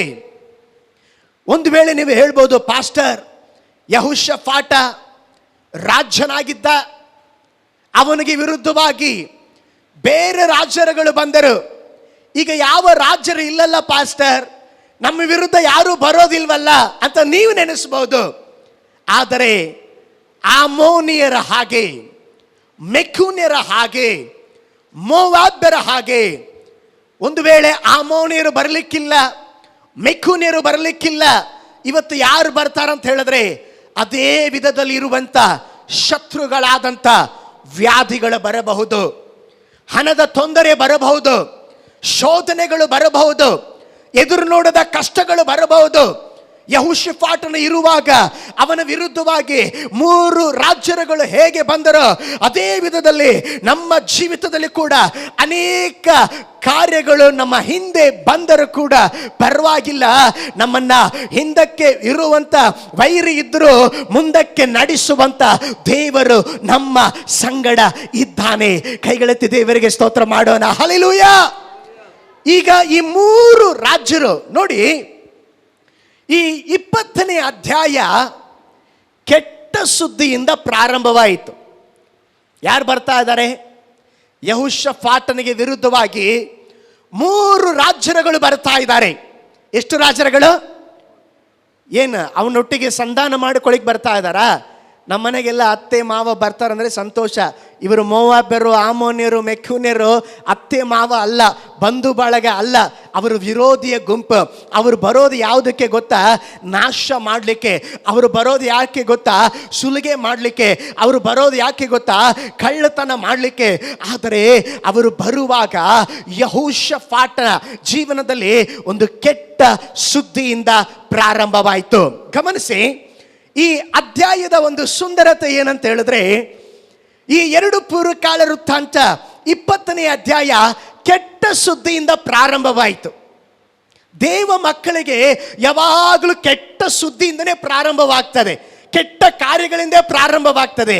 ಆದರೆ ಆ ವಾಕ್ಯ 2 ಪೂರ್ವಕಾಲ ವೃತ್ತಾಂತ 20ನೇ ಅಧ್ಯಾಯ ಕೊನೆಯ ವಾಕ್ಯ ಭಾಗದಲ್ಲಿ ನೋಡುವಾಗ ಕೆಟ್ಟ ಸುದ್ದಿ ಈಗ ಅದು ಮಾರ್ಪಟ್ಟು ಒಳ್ಳೆ ಸುದ್ದಿಯಾಗಿ ಮಾರ್ಪಟ್ಟಿದೆ. ಕೈಗಳೆತ್ತಿ ದೇವರಿಗೆ ಸ್ತೋತ್ರ ಮಾಡೋಣ. ಹಲ್ಲೆಲೂಯಾ. ನಮ್ಮ ಜೀವಿತದಲ್ಲಿ ಕೆಟ್ಟ ಸುದ್ದಿಯಿಂದ ಪ್ರಾರಂಭವಾದರೂ ನೀನು ಭಯಪಡಬೇಡ. ಆ ಕೆಟ್ಟ ಸುದ್ದಿಯನ್ನ ದೇವರು ಒಳ್ಳೆ ಸುದ್ದಿಯಾಗಿ ಮಾರ್ಪಡಿಸ್ತಾರೆ. ಭಯದ ಸುದ್ದಿಯನ್ನ ಧೈರ್ಯದ ಸುದ್ದಿಯಾಗಿ ಮಾರ್ಪಡಿಸ್ತಾರೆ. ಸಮಸ್ಯೆಯನ್ನ, ಶಾಪವನ್ನ ಆಶೀರ್ವಾದವಾಗಿ ಮಾರ್ಪಡಿಸುವ ದೇವರು ನಮ್ಮ ಸಂಗಡ ಇದ್ದಾರೆ. ನಂಬುವವರು ಗಟ್ಟಿಯಾದ ಶಬ್ದದಿಂದ ಕೂಗಿ ಹೇಳೋಣ, ಹಲ್ಲೆಲೂಯಾ, ಹಲ್ಲೆಲೂಯಾ, ಹಲ್ಲೆಲೂಯಾ. ಕೆಟ್ಟ ಸುದ್ದಿಯಿಂದ ಪ್ರಾರಂಭವಾಯಿತು, ಆದರೆ ಮುಕ್ತಾಯ ಅದು ಒಳ್ಳೆಯ ಸುದ್ದಿ ಪ್ರಾರಂಭವಾಯಿತು. ಪ್ರೀತಿಯ ದೇವ ಮಕ್ಕಳೇ, ನಮ್ಮ ಜೀವಿತದಲ್ಲಿ ನಾವು ಪ್ರಾರಂಭನೇ ನೋಡೋದು. ದೇವ ಮಕ್ಕಳು ಯಾವಾಗಲೂ ಪ್ರಾರಂಭವನ್ನೇ ನೋಡ್ತಾರೆ. ನಾವು ಪ್ರಾರಂಭ ನೋಡಬಾರ್ದು. ದೇವರು ಹೇಳ್ತಾನೆ, ಮಗಳೇ ಮಗನೇ, ನೀನು ಪ್ರಾರಂಭ ನೋಡಬೇಡ. ನಾನು ಪ್ರಾರಂಭ ನೋಡುವ ದೇವರಲ್ಲ, ನಾನು ಅಂತ್ಯವನ್ನು ನೋಡುವ ದೇವರು. ಕೈಗಳೆತ್ತಿ ದೇವರಿಗೆ ಸ್ತೋತ್ರ ಮಾಡೋಣ. ಹಲ್ಲೆಲೂಯಾ. ನಾವು ಪ್ರಾರಂಭ ನೋಡಿ ಅಯ್ಯೋ ಇಷ್ಟೇ ಆಯ್ತು, ಸೇವೆ ಮುಗೀತು, ಕುಟುಂಬ ನಾಶವಾಯಿತು, ಎಲ್ಲ ಆಯ್ತು ಎಂಬುದಾಗಿ ನಾವು ತಿಳ್ಕೊಳ್ತೇವೆ. ಆದರೆ ದೇವರ ವಚನ ಹೇಳ್ತದೆ, ಮಗನೇ ನೀನು ಆರಂಭ ನೋಡಬೇಡ, ಮುಕ್ತಾಯದಲ್ಲಿ ನಾನು ಎಲ್ಲವನ್ನ ಬದಲಾಯಿಸುವಂತ ಸರ್ವಶಕ್ತನಾದ ದೇವರಾಗಿದ್ದಾನೆ. ಕರಗಳ ತಟ್ಟಿ ದೇವರ ನಾಮವನ್ನ ಮಹಿಮೆ ಪಡಿಸೋಣ. Hallelujah, hallelujah. ಕೆಟ್ಟ ಸುದ್ದಿಯಿಂದ ಪ್ರಾರಂಭವಾಯಿತು, ಆದರೆ ಅದು ಒಳ್ಳೆಯ ಸುದ್ದಿಗೆ ಅದು ಮುಕ್ತಾಯವಾಯಿತು. ಬೈಬಲಿಂದ ಅನೇಕ ಉದಾಹರಣೆ ಹೇಳಬಹುದು. ಯೋಸೇಫನ ಜೀವಿತ ನೋಡ್ರಿ. ಯೋಸೇಫ ಅವನ ಜೀವಿತ ಅವನು ನೆನೆಸ್ಕೊಂಡ. ಒಂದು ರಾತ್ರಿ ಕನಸು ಕಾಣುತ್ತಾ ಇದ್ದಾನೆ. ಒಂದು ದೊಡ್ಡ ಕನಸು, ಒಂದು ದೊಡ್ಡ ದರ್ಶನ ಅವನು ನೆನೆಸಿದ. ನಾಳೆ ಈ ಕನಸು ನನಸಾಗುತ್ತೆ, ಈ ದರ್ಶನ ನೆರವೇರುತ್ತೆ. ಹೋಗಿ ಹೇಳಿದ, ತಂದೆ ಹತ್ರ ಹೇಳಿದ, ಅಣ್ಣಂದ್ರ ಹತ್ರ ಹೇಳಿದ್ರ, ಸಹೋದರ ಹತ್ರ ಹೇಳಿದ. ಆದರೆ ಹೇಳಿದ ಮರುದಿನವೇ ಅವನನ್ನ ಸ್ವಂತ ಸಹೋದರರೇ ಎಲ್ಲಿ ಹಾಕಿದ್ದಾರೆ? ಅರಮನೆಯಲ್ಲಿ ಕೂಡಿಸಲಿಲ್ಲ, ಅವನನ್ನ ಬಾವಿಗೆ ಹಾಕಿದ್ದಾರೆ. ಬಾವಿಗೆ ಹಾಕಿ ಅಲ್ಲಿ ಬಿಡಲಿಲ್ಲ. ಇಷ್ಮಾಯೇಲರಿಗೆ ಮಾರುತ್ತಾ ಇದ್ದಾರೆ. ಮಾರಿದ ಮೇಲೆ ಅವನ ಜೀವಿತ ಸುಗಮವಾಗಿತ್ತಾ? ಇಲ್ಲ. ಪೋಟಿಫರನ ಮನೆಯಲ್ಲಿ ನನ್ನ ಲೈಫ್ ಸೆಟ್ಲ್ ಆಯ್ತು ಎಂಬುದಾಗಿ ನೆನೆಸ್ತಾ. ಆದರೆ ಅಲ್ಲಿ ಕೂಡ ಅವನು ಮಾಡದ ತಪ್ಪಿಗೆ ಅವನನ್ನ ಸೆರೆಮನೆಗೆ ಹಾಕುತ್ತಾ ಇದ್ದಾರೆ. ಸೆರೆಮನೆಗೆ ಹಾಕಿದ್ದು ಮಾತ್ರವಲ್ಲ, ಅವನ ಜೀವಿತದಲ್ಲಿ ಕಷ್ಟಗಳ ಮೇಲೆ ಕಷ್ಟಗಳು. ಅವನ ಪ್ರಾರಂಭ ನೋಡಿರೋದಾದ್ರೆ ಅವನ ಒಂದು ವೇಳೆ ಯಾರಾದ್ರೂ ಬರೆದು ಕೊಟ್ಟಿರಬಹುದಾಗಿತ್ತು, ಯೋಸೇಫ ನಿನ್ನ ಜೀವಿತ ಕೊನೆ ಕೂಡ ಒಂದು ಸಾರಿ ಆದ್ರೂ ಒಳ್ಳೆಯದಾಗಿರೋದಿಲ್ಲ. ಯಾಕೆಂದ್ರೆ 13 ಅವನ ಚಿಕ್ಕ ವಯಸ್ಸಿನಿಂದಲೇ ಅವನ ಜೀವಿತದಲ್ಲಿ ಎಲ್ಲ ನಷ್ಟಗಳು, ಅನಾನುಕೂಲಗಳು ಪ್ರಾರಂಭ. ಯೋಸೇಫ ಕೂಡ ನೋಡಿರಬಹುದು, ಏನು ನನ್ನ ಪ್ರಾರಂಭನೇ ಇದೆ, ಅಂತ್ಯ ಹೆಂಗಿರ್ತದೆ. ಕೆಲವರೆಲ್ಲ ಕ್ರಿಕೆಟ್ ಮ್ಯಾಚ್ ನೋಡ್ತಾರೆ. ಕ್ರಿಕೆಟ್ ಮ್ಯಾಚ್ ಪ್ರಾರಂಭ ನೋಡಿದ್ರೆ ಗೊತ್ತಾಗ್ಬಿಡ್ತದೆ ಅವರಿಗೆ, ಅವನು ಗೆಲ್ತಾನ ಸೋಲ್ತಾನೆ ಎಂಬುದಾಗಿ. ಸ್ಟಾರ್ಟಿಂಗ್ ನೋಡಿ ಅವ್ರು ಏನ್ ಮಾಡ್ಬಿಡ್ತಾರೆ, ಟಿವಿ ಆಫ್ ಮಾಡಿಬಿಡ್ತಾರೆ. ಗೆಲ್ತಾರ ಸೋಲ್ತಾರ ಒಂದು ಡೌಟ್ ಇದ್ರೆ ಸೋತೋಗ್ಬೋದು. ಆದ್ರೆ ನನ್ನ ದೇವರು ಹಾಗಲ್ಲ. ಪ್ರಾರಂಭ ಸೋಲುವ ಮಟ್ಟದಲ್ಲಿ ಹೋದರು, ಪ್ರಾರಂಭ ಕೆಳಗೆ ಬೀಳುವ ಮಟ್ಟದಲ್ಲಿ ಇದ್ದರು. ಆದ್ರೆ ಕೊನೆಯ ಒಂದು ಅನುಭವದಲ್ಲಿ ಯೋಸೇಫನ ಜೀವಿತದಲ್ಲಿ ನೋಡುತ್ತೇವೆ, ಒಂದೇ ಒಂದು ರಾತ್ರಿ ನನ್ನ ದೇವರು ಎಲ್ಲವನ್ನ ಬದಲಾಯಿಸಿದರು. ಕೈಗಳಿದೆಯಾ? ಎತ್ತಿ ದೇವರಿಗೆ ಸ್ತೋತ್ರ ಹೇಳೋಣ. ಹಲ್ಲೆಲೂಯಾ. ದೇವ ಮಗುವೆ, ನೀನು ಹೋಗುವಂತ ಪ್ರಾರಂಭ, ನೀನು ಹೋಗುವಂತ ವೇದನೆ, ನೀನು ಹೋಗುವಂತ ಕಷ್ಟ, ಅದನ್ನು ನೋಡಬೇಡ. ನಿನ್ನ ಕೊನೆಯಲ್ಲಿ ಒಂದು ಆಶೀರ್ವಾದ ಬರಲಿಕ್ಕಿದೆ. ನನ್ನ ದೇವರು ಕ್ರಿಯೆ ಮಾಡೋದಾದ್ರೆ ಯೋಸೇಫನ 360 ಪೇಜ್ ಕೂಡ ಕೆಟ್ಟದ್ದೇ. ಆದ್ರೆ 361ನೇ ಪೇಜ್ ಬರುವಾಗ ಅದು ಕೆಟ್ಟದ್ದಲ್ಲ. ಒಂದೇ ಒಂದು ರಾತ್ರಿಯಲ್ಲಿ ಐಗುಪ್ತ ದೇಶದಲ್ಲಿ ಅವನು ಪ್ರಧಾನಮಂತ್ರಿಯಾದ. ಕರಗಳ ತಟ್ಟಿ ದೇವರ ನಾಮವನ್ನ ಮಹಿಮೆ ಪಡಿಸ್ರಿ. ನಿನ್ನ ಪ್ರಾರಂಭ ಕೆಟ್ಟದ್ದಾಗಿದ್ದರು, ನಿನ್ನ ಕೊನೆ ಒಳ್ಳೆಯದಾಗಿರುತ್ತದೆ. ದಾವೀದನ ಜೀವಿತದಲ್ಲಿ ನೋಡುವಾಗ ಎಲ್ಲ ಕುರಿ ಕಾಯುವ ಅನುಭವದಿಂದ ಆಯಿತು. ನಂತರ ತಂದೆ ಅಸಡ್ಡೆ ಮಾಡಿದ, ನಂತರ ಸೌಲನು ವಿರುದ್ಧವಾದ. ಅವನ ಜೀವನದಲ್ಲಿ ಚಿಕ್ಕ ವಯಸ್ಸಿನಲ್ಲೇ ರಾಜನಿಗೆ ಇರುವಂತ ಅಭಿಷೇಕದ ಎಣ್ಣೆಯನ್ನ ಸಾಮುವೇಲನ ಅವನ ಮೇಲೆ ಒಯ್ದಾಗ ದಾವೀದ ಹೇಳಿದ, ಬಾ, ಜೀವನ ಸ್ವಾರ್ಥಕ್ಕಾಯ್ತು, ಇನ್ನು ಮುಂದೆ ನನ್ನ ಜೀವನ ಬದಲಾಗಲಿಕ್ಕಿದೆ. ಎಲ್ಲವೂ ಇಷ್ಟು ದಿವಸ ಕೆಟ್ಟದಾಯಿತು, ಒಳ್ಳೇದಾಗ್ಲಿಕ್ಕಿದೆ. ಪ್ರಾರಂಭ ಯಾವುದು ಒಳ್ಳೇದಾಗ್ಲಿಲ್ಲ.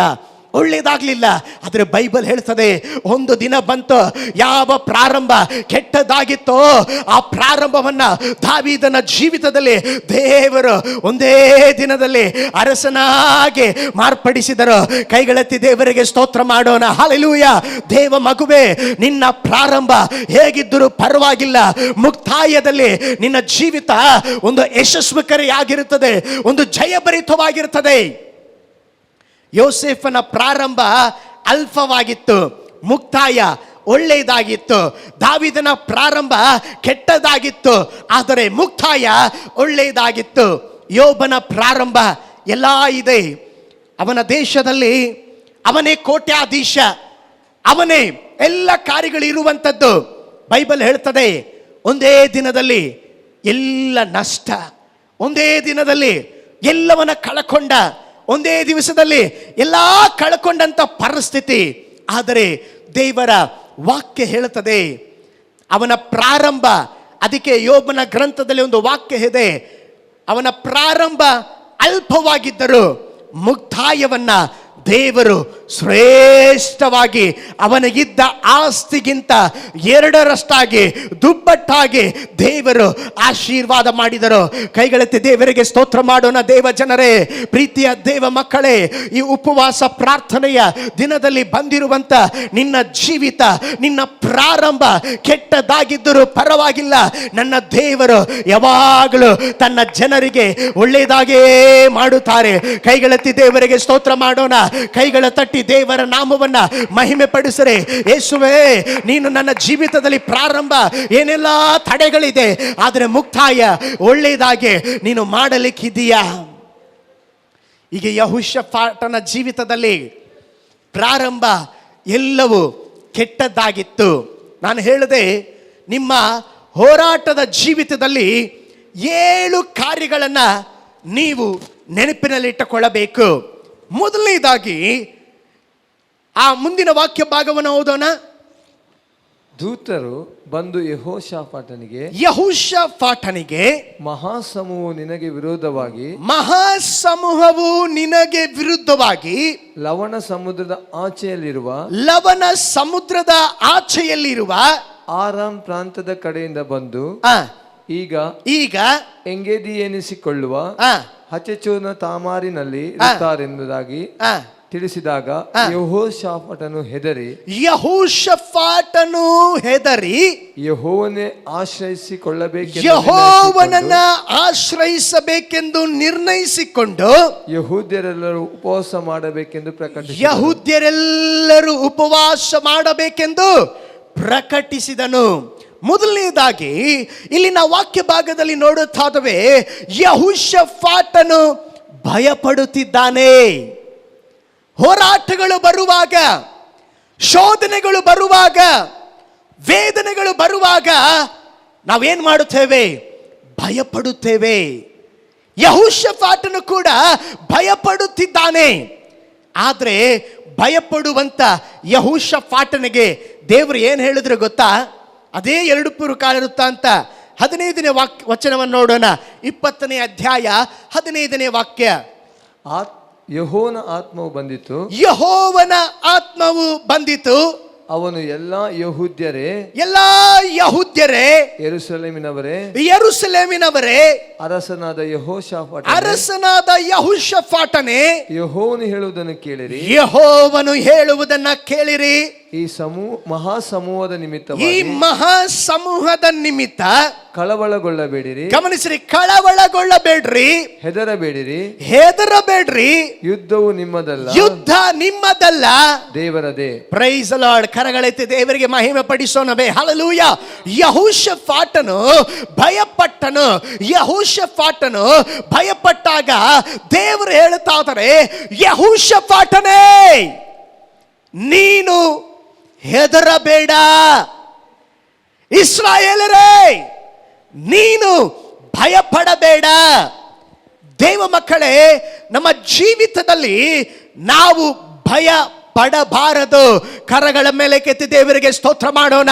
ನಮ್ಮ ಹೋರಾಟದ ಜೀವಿತದಲ್ಲಿ ಅಲೆಗಳು ಬರಬಹುದು, ಸುನಾಮಿಯ ಹಾಗೆ ಅನೇಕ ಕಾರ್ಯಗಳು ಬರಬಹುದು, ಭೂಕಂಪದ ಹಾಗೆ ಅನೇಕ ಕಾರ್ಯಗಳು ಬರಬಹುದು. ದೇವರು ನಮ್ಮನ್ನ ನೋಡಿ ಹೇಳುತ್ತಾದರೆ ಭಯಪಡಬೇಡ, ಭಯಪಡಬೇಡ. ಪಕ್ಕದಲ್ಲಿ ಕೈ ಕೊಟ್ಟು ಹೇಳ್ರಿ, ಭಯಪಡಬೇಡ್ರಿ. ದೇವರು ನಮ್ಮನ್ನು ನೋಡಿ ಹೇಳುವಂತ ಮೊದಲನೆಯ ಕಾರ್ಯ, ಭಯಪಡಬೇಡ್ರಿ. ಗಮನಿಸಿ, ಭಯವು ನಿಮ್ಮ ಸನ್ನಿವೇಶವನ್ನ ಬದಲಾಯಿಸುವುದಿಲ್ಲ. ಇನ್ನೊಂದು ಸಾರಿ ಹೇಳ್ತಾನೆ, ಭಯವು ನಿಮ್ಮ ಸನ್ನಿವೇಶವನ್ನ ಬದಲಾಯಿಸುವುದಿಲ್ಲ, ಅದು ನಿಮ್ಮ ನಂಬಿಕೆಯನ್ನ ಕದ್ದುಕೊಂಡು ಹೋಗುತ್ತದೆ. ಇನ್ನೊಂದು ಆವೃತ್ತಿ ಹೇಳ್ತಾನೆ, ಭಯ ನಿಮ್ಮ ಸನ್ನಿವೇಶವನ್ನ, ಪರಿಸ್ಥಿತಿಯನ್ನ ಬದಲಾಯಿಸುವುದಿಲ್ಲ, ಆದರೆ ಭಯವು ನಿನ್ನ ನಂಬಿಕೆಯನ್ನ ಕದ್ದುಕೊಂಡು ಹೋಗುತ್ತದೆ. ಭಯ ಇರುವುದಾದರೆ ನೀನು ಶತ್ರುವನ್ನ ಜಯಿಸಲಾರೆ, ಶತ್ರು ನಿನ್ನನ್ನ ಜಯಿಸುತ್ತಾನೆ. ಭಯ ಯಾರ ಒಳಗಡೆ ಇರುತ್ತದೆಯೋ, ಎಲ್ಲಿ ಭಯ ಇರುತ್ತದೆಯೋ ಅಲ್ಲಿ ದೇವರ ಆತ್ಮನು ಇರುವುದಿಲ್ಲ. ದೇವರು ನಮಗೆ ಭಯದ ಆತ್ಮವನ್ನ ಕೊಟ್ಟಿಲ್ಲ, ಬಲದ ಆತ್ಮನನ್ನ ದೇವರು ಕೊಟ್ಟಿದ್ದಾರೆ. ಕೈಗಳೆತ್ತಿ ದೇವರಿಗೆ ಸ್ತೋತ್ರ ಮಾಡೋಣ. ಸತ್ಯವೇದದ ಕೆಲವು ವಾಕ್ಯ ಭಾಗಗಳನ್ನ ಓದಿಕೊಳ್ಳೋಣ. ಯೆಶಾಯನ ಬರೆದ ಪ್ರವಾದನ ಗ್ರಂಥ 41ನೇ ಅಧ್ಯಾಯ 10ನೇ ವಾಕ್ಯ. The book of Isaiah chapter 41 verse 10. ನೀನಂತೂ ಹೆದರಬೇಡ. ಗಮನಿಸಿ, ನೀನಂತೂ ಹೆದರಬೇಡ. ನಾನೇ ನಿನ್ನೊಂದಿಗಿದ್ದೇನೆ, ನಾನೇ ನಿನ್ನೊಂದಿಗೆ ಇದ್ದೇನೆ, ದಿಗ್ಭ್ರಮೆಗೊಳ್ಳದಿರು, ನೀನು ದ್ವಿಭ್ರಮೆಗೊಳ್ಳದಿರು, ನಾನೇ ನಿನ್ನ ದೇವರು, ನಾನೇ ನಿನ್ನ ದೇವರು. ನಾನು ನಿನ್ನನ್ನು ಬಲಪಡಿಸುತ್ತೇನೆ. ಗಮನಿಸಿ, ನಾನು ನಿನ್ನನ್ನ ಬಲಪಡಿಸುತ್ತೇನೆ, ಹೌದು ನಿನಗೆ ಸಹಾಯ ಮಾಡುತ್ತೇನೆ, ಹೌದು ನಿನಗೆ ಸಹಾಯ ಮಾಡುತ್ತೇನೆ, ನನ್ನ ಧರ್ಮದ ಬಲಗೈಯನ್ನು ನನ್ನ ಧರ್ಮದ ಬಲಗೈಯನ್ನ ನಿನಗೆ ಆಧಾರ ಮಾಡುತ್ತೇನೆ. ಗಮನಿಸಿ, ಗಮನಿಸಿ, ಎಲ್ಲರೂ ಗಮನಿಸಿ, ಎಲ್ಲ ಇಲ್ಲಿ ನೋಡಿ. ಹಾಲೆಲೂಯಾ, ಕೈಗಳೆತ್ತಿ ಹೇಳೋಣ ಹಾಲೆಲೂಯಾ. ದೇವರು ಇಲ್ಲಿ ಹೇಳುತ್ತಾ ಇದ್ದಾರೆ, ಭಯಪಡಬೇಡ, ಭಯಪಡಬೇಡ. ಯಾಕೆ? ಮೊದಲು ದೇವರು ಹೇಳ್ತಾ ಇದ್ದಾರೆ, ನಾನು ನಿನ್ನ ಸಂಗಡ ಇದ್ದೇನೆ. ದೇವರು ಹೇಳ್ತಾ ಇದ್ದಾರೆ, ಮಗನೇ ಮಗಳೇ, ನಿನ್ನ ಜೊತೆಯಲ್ಲಿ ನಾನಿರುವಾಗ ನೀನು ಏಕೆ ಭಯಪಡುವೆ? ಕೈಗಳೆತ್ತಿ ಒಂದು ಗಟ್ಟಿಯಾದ ಶಬ್ದದಿಂದ ಹಲ್ಲೆಲೂಯಾ, ಹಲ್ಲೆಲೂಯಾ. ದೇವರು ನಮ್ಮ ಜೊತೆಯಲ್ಲಿ ಇರುವುದರಿಂದ ನಾವು ಭಯಪಡಬಾರದು. ದೇವರು ಹೇಳ್ತಾ ಇದ್ದಾರೆ, ನಾನು ನಿನ್ನ ಸಂಗಡ ಇದ್ದೇನೆ, ನನ್ನ ಬಲಗೈಯನ್ನ ನಿನಗೆ ಆಧಾರ ಮಾಡುತ್ತೇನೆ, ನನ್ನ ಧರ್ಮದ ಬಲಗೈ ನಿನ್ನಗೆ ಆಧಾರ ಮಾಡುತ್ತೇನೆ ಎಂಬುದಾಗಿ ದೇವರು ಹೇಳ್ತಾರೆ. ಇಷ್ಟೆಲ್ಲ ಹೇಳುವಾಗ ನಾವು ಭಯಪಡಬಾರದು. ನಮ್ಮ ಮುಂದೆ ಗೋಲಿಯಾತು ಬಂದರು, ಸೈತಾನನ ಬಂದರು, ನಾವು ಭಯಪಡಬಾರದು. ಕಾರಣ ನಮ್ಮ ಒಳಗಡೆ ಇರುವ ದೇವರು ಲೋಕದಲ್ಲಿ ಇರುವವನಿಗಿಂತಲೂ ನಮ್ಮೊಳಗಡೆ ಇರುವ ದೇವರು ಬಹಳ ಬಹಳ ದೊಡ್ಡವನಾಗಿದ್ದಾನೆ. ಕೈಗಳ ತಟ್ಟಿ ದೇವರ ನಾಮವನ್ನ ಮಹಿಮೆ ಪಡಿಸುರಿ. Hallelujah, hallelujah, hallelujah. ನೀವು ಭಯಪಡಬೇಡ್ರಿ. ಯೆಶಾಯ ಬರೆದ ಪ್ರವಾದನೆ ಗ್ರಂಥ 41:13 ವಾಕ್ಯ, 41:13 ವಾಕ್ಯ. The book of Isaiah chapter 41 verse 13. ಭಯಪಡಬೇಡ. ಗಮನಿಸಿ, ತಿರುಗಿ ದೇವರು ಹೇಳ್ತಾ ಇದ್ರೆ, ಭಯಪಡಬೇಡ, ನಾನೇ ನಿನಗೆ ಸಹಾಯ ಮಾಡುತ್ತೇನೆ. ದೇವರು ತಿರುಗಿ ಹೇಳ್ತಾ ಇದ್ದಾರೆ. ಅದೇ ಅಧ್ಯಾಯ 13ನೇ ವಾಕ್ಯದಲ್ಲಿ ದೇವರು ಹೇಳ್ತಾ ಇದ್ದಾರೆ, ಮಗಳೇ ನೀನು ಭಯಪಡಬೇಡ, ಮಗನೇ ನೀನು ಭಯಪಡಬೇಡ, ಕಾರಣ ನಾನು ನಿನಗೆ ಸಹಾಯ ಮಾಡುತ್ತೇನೆ. ಕೈಗಳೆತ್ತಿ ದೇವರಿಗೆ ಸ್ತೋತ್ರ ಮಾಡೋಣ. ಹಲ್ಲೆಲೂಯಾ. ದೇವರು ನಿಮಗೆ ಸಹಾಯ ಮಾಡೋದ್ರಿಂದ ನೀವು ಭಯಪಡಬಾರದು. ಅದಕ್ಕೆ ದಾವೀದ ಕೀರ್ತನೆಗಾರನ ಹೇಳ್ತಾ ಇದ್ದಾನೆ, ನಾನು ಕಣ್ಣೆತ್ತಿ ಪರ್ವತಗಳ ಕಡೆಗೆ ನೋಡುತ್ತೇನೆ, ನನ್ನ ಸಹಾಯವು ಎಲ್ಲಿಂದ ಬರುವುದು? ಭೂಮಿ ಆಕಾಶಗಳನ್ನ ನಿರ್ಮಿಸಿದ ಯೆಹೋವನಿಂದಲೇ ಬರ್ತದೆ. ಸಹಾಯ ದೇವರಿಂದ ಬರುವಾಗ ನಾವ್ಯಾಕೆ ಭಯಪಡಬೇಕು? ಕರ್ತನು ನನ್ನ ಸಹಾಯಕನಾಗಿರುವಾಗ ಮನುಷ್ಯನಿಗೆ ನಾವ್ಯಾಕೆ ಭಯಪಡಬೇಕು? ಕೈಗಳೆತ್ತಿ ದೇವರಿಗೆ ಸ್ತೋತ್ರ ಹೇಳೋಣವೇ. ಹಲ್ಲೆಲೂಯಾ. ಭಯಪಡಬೇಡ್ರಿ. ತಿರುಗಿ ಯೆಶಾಯ 43:1 ವಾಕ್ಯ, the book of Isaiah chapter 43 verse 1. ಈಗಲಾದರೂ ಯಾಕೋಬ ವಂಶವೇ, ಯಾಕೋಬ ವಂಶವೇ, ಇಸ್ರಾಯೇಲ್ ಸಂತಾನವೇ, ಇಸ್ರಾಯೇಲ್ ಸಂತಾನವೇ, ನಿನ್ನನ್ನು ಸೃಷ್ಟಿಸಿ ರೂಪಿಸಿದವನಾದ ಯೆಹೋವನಾದ ನಾನು ಹೀಗೆನ್ನುತ್ತಾನೆ, ಭಯಪಡಬೇಡ. ದೇವರು ಹೇಳ್ತಾ ಇದ್ರೆ, ನಿಮ್ಮನ್ನ ನೋಡೇ ಹೇಳ್ತಾ ಇರೋದು, ಭಯಪಡಬೇಡ, ನಾನು ನಿನ್ನನ್ನು ವಿಮೋಚಿಸಿದೆನು. ದೇವರು ಹೇಳ್ತಾ ಇದ್ರೆ, ಮೊದಲು ಹೇಳಿದ್ರು ನಾನು ನಿನ್ ಜೊತೆ ಇದ್ದೇನೆ, ನೀನು ಭಯಪಡಬೇಡ. ಎರಡನೇದಾಗಿ ದೇವರು ಹೇಳ್ತಾ ಇದ್ದಾರೆ, ನಾನು ನಿನಗೆ ಸಹಾಯ ಮಾಡ್ತೇನೆ, ನೀನು ಭಯಪಡಬೇಡ. ಈ ವಾಕ್ಯ ಭಾಗದಲ್ಲಿ ದೇವರು ಹೇಳ್ತಾ ಇದ್ದಾರೆ, ಹೇ ಮಗಳೇ ಮಗನೇ, ನಾನು ನಿನ್ನನ್ನ ಬಿಡಿಸಿದ್ದೇನೆ, ವಿಮೋಚಿಸಿದ್ದೇನೆ.